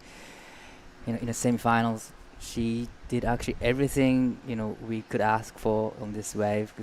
Tube riding, big turns, and also the big air. So yes, I see the innovative surfing, but here is Xavier Xavier up and riding. Great layback down right there, but trying to find a section, but didn't quite offer too much after that first section for Xavier. So just quick in and out, but we still have 21 minutes remaining. A 1.93 for the last of Xavier's does extend on first place. Ever so slightly the requirement for Oscar, a 3.27. We've seen close to 15 minutes expire in this, the men's final. And here's the replay. I love the fact that all the Aussie guys and girls are down there. Xav, tricky wave. It had a lot going on and couldn't quite find the right line to a big number, but he's hunting. He's got a 6.33. You know, it was second on the priority, so probably it was a great move from Xavier to just to be in the rhythm, you know, get as many as he could. But look at this drone shot. Amazing drone shot right there. All the crews underneath the tower as well. Yeah, there's a lot of people out here soaking up the men's final. They just saw Sierra Kerr take out the women's event ahead of her travelling buddy Charlie Haitley. If you want to go back and see some amazing scores, you'll have to wait to the end of this one. Maybe replay the women's final, because Sierra, she took to the sky. And I'm sure those boys and girls cheering on these two on the reef are going to hope for a bit of an aerial shootout, just like what Sierra put on. Right. You know, as the tides going out, boys are having a chat while waiting for this action. Almost a dacking there. Ben Lorenzen might have to just tighten the board shorts up a bit. 19 minutes on the clock. Well, I'm sure that we're gonna see some aerial stuff, because they've been waiting for those sections now. Yeah, a couple of coconuts bobbing around just further out than the boys. It was a pretty strong little onshore wind that was blowing. But again, we've got conditions like this. Through the drone angle, you can just see how crystal clear and beautiful the water is. It doesn't seem to have a lot of that sort of white capping stormy conditions that we had about 30 minutes ago. So Xavier was out in the water when it was raining the heaviest. So he is now adjusting from strong onshores to light variable conditions, holding down a 6.33. And they're still having a chat, looking up at the drone. Wow. Here's on screen Sarah Carr and all the crew. How good is it gonna be? You know, you're traveling together with your friend and in the final together. That is the best thing ever happened. Yeah, I think that's so cool. I think it's amazing that you know, the girls were probably, you know, in a really good environment, you know, both in their preparation, probably in what they were eating, you know, probably on a similar sleep pattern, and just able to bring that good mojo through to their performances matched up in the final. And that'll be something they'll remember. They'll remember this trip for a very long time to come. Definitely. And I'm pretty sure they're going to traveling to Taiwan again together. So we're going to see more surfing from them. You know, great to have back-to-back QS 5000 here in Cloud9. And next week we are going to Taiwan. Yes, so cool. You can see Zabe looking back. Maybe the boys on the reef telling him something, or maybe not. Maybe just interested in the time call that was being shouted out. And that pack of supporters is steadily growing. The tide's getting lower, so there'll still be enough water for us to get through this men's final. The low tide around about 12 o'clock today, so still a little while away.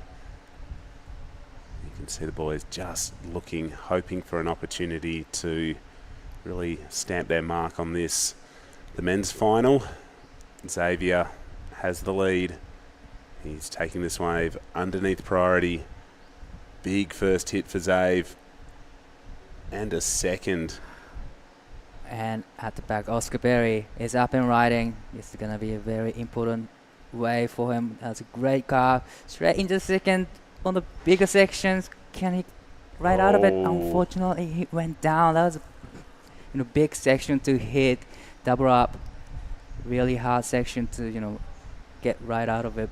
Unfortunately, he went down, but Xavier had a second priority and got a nice wave, actually. Yeah, there were some similarities to his 6.33. Maybe it was a smaller wave, but I can almost guarantee that he'll be improving on first.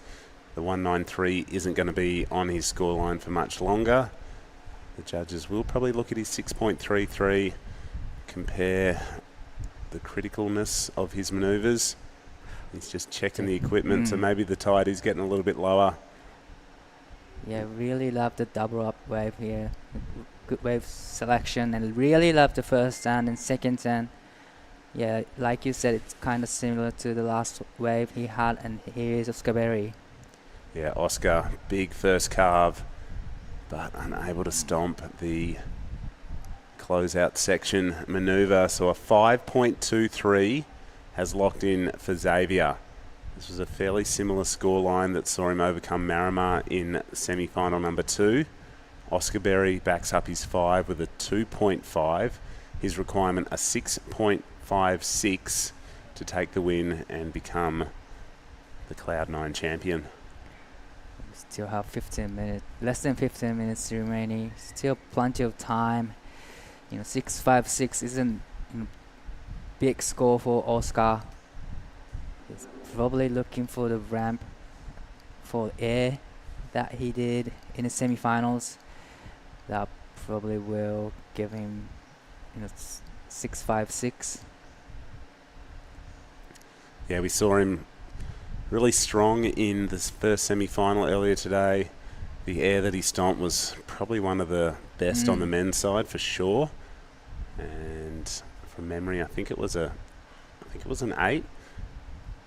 And here he goes. I'm sure we're going to see him take to the air. You can see him building speed. Oh, that was almost like really close to, make out of it. Unfortunately. Yeah, I think that is now what Oscar Berry is going to do to get back into this final. Doesn't need a huge score. A 6.56 would need to be the best wave of this final. Xavier's on the move. Yeah, as soon as he took off, you can tell that he was just looking for the section to go into the air and full rotation. It was that close to make out of it, though. He was super close. Xavier looks at that wave, doesn't like what he sees. As you can see, a big shipping container moving off the sideground. We're here on Siargao Island. This is the final of the men's event. And there is more and more people making their way down there to the reef. That is the best spot. The sun's come out. It's really warm. It's quite humid. That's a first class seated. Just standing on the reef, watching on live. That's the best spot that you can, watch from, probably. Well, you could, literally have the competitors finishing their waves and being, 20 to 30 metres away. They're so close. And they could probably hear the support and the cheers and the claps coming from the inside part of the reef. 12 minutes, but Di, if you were one of those guys standing down there, well, I'll maybe come back to it, but talk us through Xavier's wave. Up and riding. Well, that's a great first down. Floats off the section, and wow, again. Ooh, I wouldn't say it was a completion, but still, it was a great combination from Xavier. But Oscar Berry up and riding, just quick in and out. He definitely was looking for the sections, but yeah, decided not to go. We have 11 minutes and 30 seconds. Xavier has ridden 5 waves, the same amount as Oscar. 6.33 on his first is the best of it. And here you can see our surfer in blue up and riding straight into that first section. Free falls down with the lip. Wow. Tags that. But nah, that's definitely not a completion. And Oscar didn't like what he saw down the line, so an easy decision to pull out of that one. Regain priority. A 3.60 doesn't change anything for Xavier. Still in the lead, and the requirement for the man on screen, a 6.56. But Well, here he is. Oscar's having a look at this one. He's paddling forward. Is he gonna get up and riding? Ooh, traveling in the tube. Can he come out of it? Fortunately, probably the foam ball just caught him. I like that he was still looking for the tube, though. Right. You know, it was a bigger set wave, one of the bigger waves we'd seen in a little while, but just these light variable conditions just not blowing offshore like we've seen in the last few days, really holding those barrels open. That one pinched a bit tight. Yeah, just no clean water there for him to navigate through, unfortunately. So good that he was looking for the tube. Definitely would be a point of difference. The last few heats have all been about airs and turns. Now Xavier has fast priority. But the good thing about Cloud9 is you don't have to be waiting for the set to get those scores. Even the inside ones gives you the opportunity, especially for the airs probably. So he only needs 656, but he can do it inside ones as well. Oh, I'd love to see both of these boys take to the sky. I'm sure our audience online wouldn't mind that as well. Under 10 minutes, the All-Australian final is playing out. Looks like Oscar's going to go an insider here. Setting up, building speed, but he knows what sort of section he's looking for if he's going to execute that manoeuvre. So didn't see the opportunity. There's no harm lost. He was underneath the priority of Huxtable. And right now, this man chasing a 6.56 die. It all comes down to this, you know, you've been here for 2 weeks as a competitor. You've, you know, probably surfed a bunch of really, really good waves. Right now, the conditions for the final aren't the best, but, you know, there's still opportunities out there. There's so many opportunities. You know, probably a few barrels, but here is Oscar Berry up and riding again, looking for the section into the air. Makes it so clean. Can he get to finish? Wow, another great turn. That was a great combination he did. Went for the air. And actually, he gets one turn in. That was a great combination from Oscar Berry. Needing 6.56. Is it going to be that requirement? Well, here's the replay. And what I loved is he hits this first section. Wow. Throws that reverse so hard. The tail of his board was pointing back at the beach. Slices there and maybe just pushed a little bit too hard, but the front-on angle will really show how corked out that thing was, you know. He had the fins facing back towards the beach. Great second turn. Wow, I gotta say yes to the requirement because it was the first section. Yep. It was a very hard section to do, you know, pull it off, and he gets a finish turn as well. So that was a great surfing from Oscar Berry, needing 6.56. We are still waiting for the last of Oscar Berry. Well, I think it's his best wave. I think we're definitely sure of that. As you can just see, these onshore winds have blown a fair bit of seaweed into the lineup. He's just checking his board because that was a critical landing. His fins are still there. So 7 minutes on the clock. Has Oscar Berry thrown down enough of a challenge with that aerial manoeuvre to see Xavier now chasing a score? So 8 waves have been caught from Oscar Berry in the red. The numbers are starting to light up. Ooh. Doesn't look like it is going to be enough. So a 4.97 falls just below his opening score. So maybe the size of the wave, the fact that he didn't finish the final manoeuvre might have just kept that score a little bit low.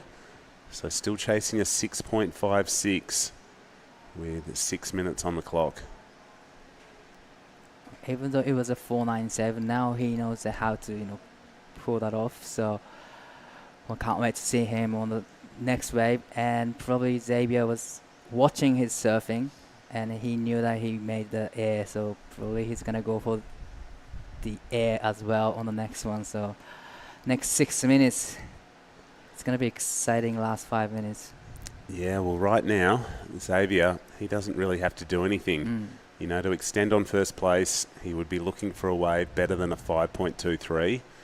Otherwise, he just will not take off. I think he'll probably really try and hold on to that first priority, because we saw Oscar did do a nice air on that wave, but it was a smaller inside wave, so that might have factored into where the judges have thrown the scores for that, a 4.97. So I think now Xavier, he's just going to play the defense game. He doesn't really need to do too much more than keep Oscar off any good wave that might offer him a 6.56. So the two Australians probably competed against each other for many years. And this is why we're here for the 28th edition of the QS 5000 International Surfing Cup at Siargao. Oscar Berry on the inside, pumping. High-speed turn. He's got another good section. Whoa. And did he have enough forward momentum there? Right, I wasn't too sure. It was, he come out of the section in front of the whitewater. But still, it was a great combination from Oscar Berry, that's for sure. Let's have a look at it again. Really, pushing so hard for those sections. It's great surfing. Ooh. It's going to be a tough one, but as soon as the score locks in, we'll get an indication of whether the judges thought that second turn was completed or not. But I like what Oscar's doing. He's mixing it up. He's not just going for the airs. Sort of maybe realised that, hey, turns actually got me a better score, so maybe I just look to do that again. That's why probably he was trying to come out of the whitewater so hard to make sure that he gets a point. 3.5 minutes. Well, we are still waiting for the last of Oscar. So judges are thinking if it was a completion or not. So many people down there now. So many. We don't really get chance to close to the audience in surfing competition. So this is a great opportunity for competitors as well. After each wave you catch, you can hear all the crowds going crazy. Yeah, it's such a unique location. Obviously the boardwalk and the tower, so cool, but just the fact that you can walk across the reef and have a front row seat's really cool. Oscar Berry trying to keep busy underneath priority. That wave is not going to factor in. Still awaiting his second to last score. A 10 wave already ridden for Oscar Berry. He's keeping busy. Right, that's a lot of waves you can catch in 30 minutes. On the other hand, Xavier Huxtable just 5 waves ridden, just trying to wait for the right ones, or probably it's a 2 minutes and 20 seconds remaining, so it's probably a defense time for Xavier. Yeah, Xavier's 22 years old, and this looks like the score is in a 6.9 to Oscar Berry, flips the heat. Ooh.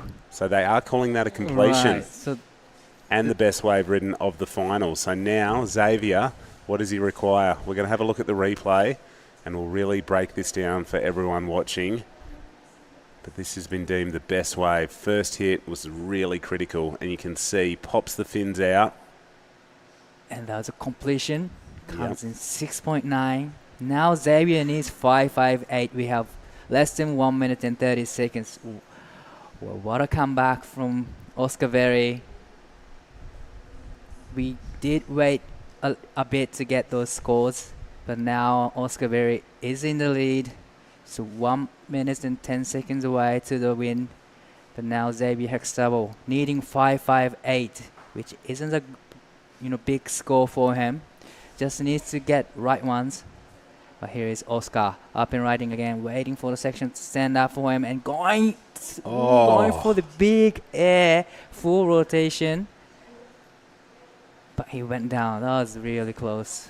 Well, right now, looking to improve on a 5 if he's able to do that. Right. He was so close to landing this thing. You can see him just standing on the tail, waiting for the section to provide, but unfortunately just got shocked off that. Here goes Huxtable. Wow, that's really uncharacteristic from Xavier Huxtable. He needed 5.58. Now he lost fast priority. Now we have 20 seconds remaining. So I think Oscar Berry's birthday's in a few days' time, and here he goes, trying to get on that. Huxtable further inside, so he looks back, but it's not going to be enough. So we'll say congratulations to Oscar Berry, your champion here at Cloud9, the Siargao International Surfing Cup. He is elated. He's throwing shuckers and...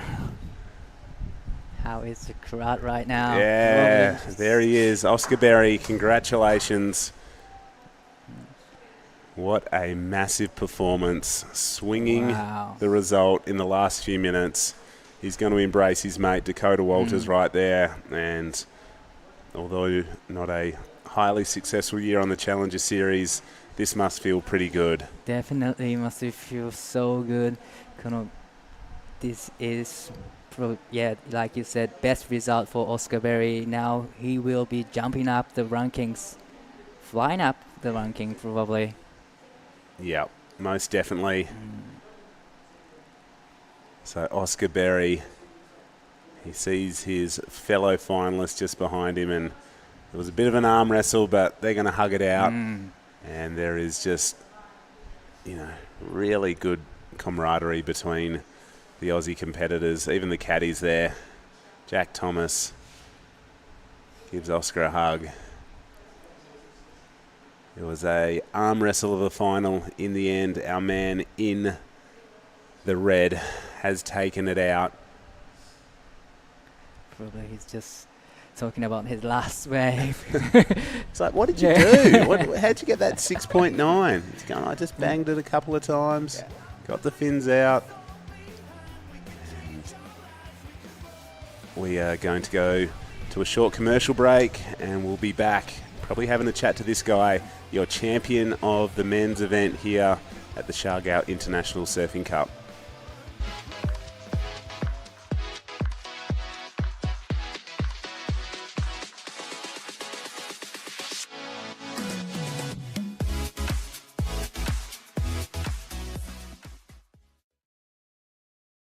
Ang pinakamaganda sa life insurance, it makes life easier.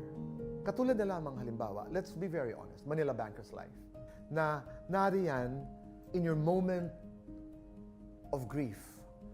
The best way to show your love is to assure your loved one that I will not only take care of you during your lifetime, but I will take good care of you in this lifetime and beyond.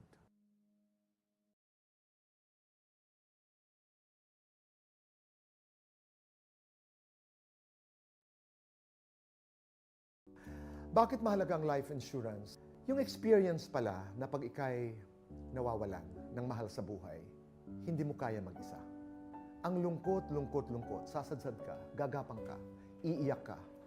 Ang pinakamaganda sa life insurance, it makes life easier para doon sa mga naiwan. Katulad na lamang halimbawa, Manila Banker's Life, para mong kamag-anak, para mong kapatid, na nariyan in your moment of grief. The best way to show your love is to assure your loved one that I will not only take care of you during your lifetime, but I will take good care of you in this lifetime and beyond. Boy Abunda po, para sa Manila Banker's Life, the best way to show your love.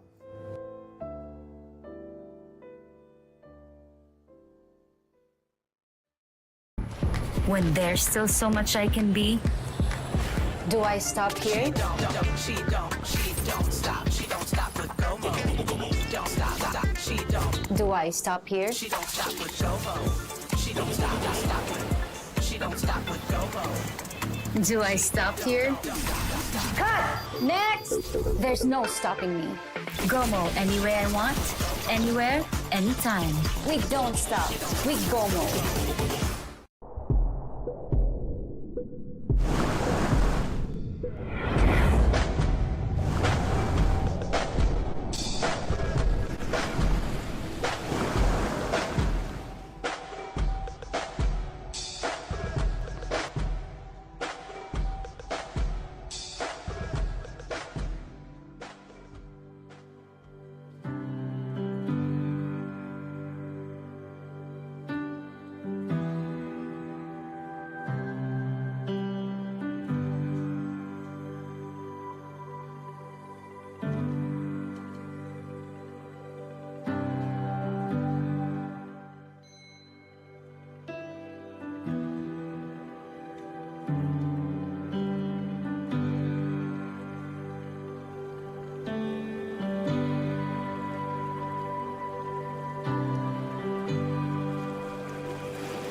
Welcome back, everyone.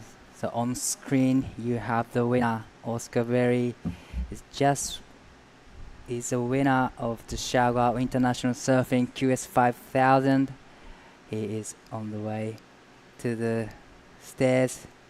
But before we are going to the interview with Justin, with Oscar Berry, we're gonna go through the highlights from today.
All right, we're here with the champion, Oscar Berry. Congratulations. That was a tough final, but how are you feeling right now? Yeah, pretty over the moon. It's like, I don't know, kind of pretty crazy way to win it. A wave like in the last sort of 3 minutes, and yeah, I just can't believe it. I feel like it's been such a long time coming, and I'm freaking frothing. Mate, a little bit of everything conditions-wise out there. How did you adapt? Obviously, it's been a tube fest the last week. Pretty much no tubes out there. It's more turns and airs. Yeah, I was pretty stoked, to be honest. Like, I feel like the whole week, like anyone could have got through heats, so I was just lucky to be on some really good waves. Like, we had some amazing conditions, so to get through that, and when I sort of saw that finals day was going to maybe be a bit windy and a little bit smaller, I was pretty frothing because I know that I can get it done on the rail and in the air. So yeah, I'm just like so frothing. Mate, a massive boost to your confidence. Obviously, 5,000 points, super crucial for getting back on the Challenger Series. Is that your aim? Is that where you want to be next year? Oh, absolutely. I just did a full year and had some good moments early in the year, and then felt really good in a few events, and just had some weird heats that didn't quite go, the way that I would want them to, and just made me so hungry to want to do it again. And I came into this event under the pump pretty big time, like needed a result out of these next two events, and to get this result is freaking incredible. I'm so happy. Up against Xavier Huxtable, you guys would have competed for many years as juniors back in Oz. How cool was that to share that moment with him? Oh, so cool to have a final with Xavier. He's such a legend, and he was there at the start of the year when I qualified for the challenges, and he was so stoked for me, and I'm just so frothing for him as well to get to the final. He belongs on the Challenger Series, so it'd be good to see him have a crack next year, hopefully. A couple more heats, and yeah, it'd be sick. Mate, must give you great confidence going into Taiwan as well. If you could back up the result, 10,000 points out of two events would be amazing. Oh, it'd be insane. That'd be pretty crazy. Definitely going to have to reset. It's a totally different event, and I didn't do as well as I would have wanted to last year, but I'm really excited to get some high-performance waves going and do some good turns and maybe some punts, and see how that goes. Mate, who do you have to thank? Probably so many supporters tuning in right now, and just stoked for you. Who do you have to do a shout-out to or thank for getting you here? Just all my sponsors, Luke and these guys.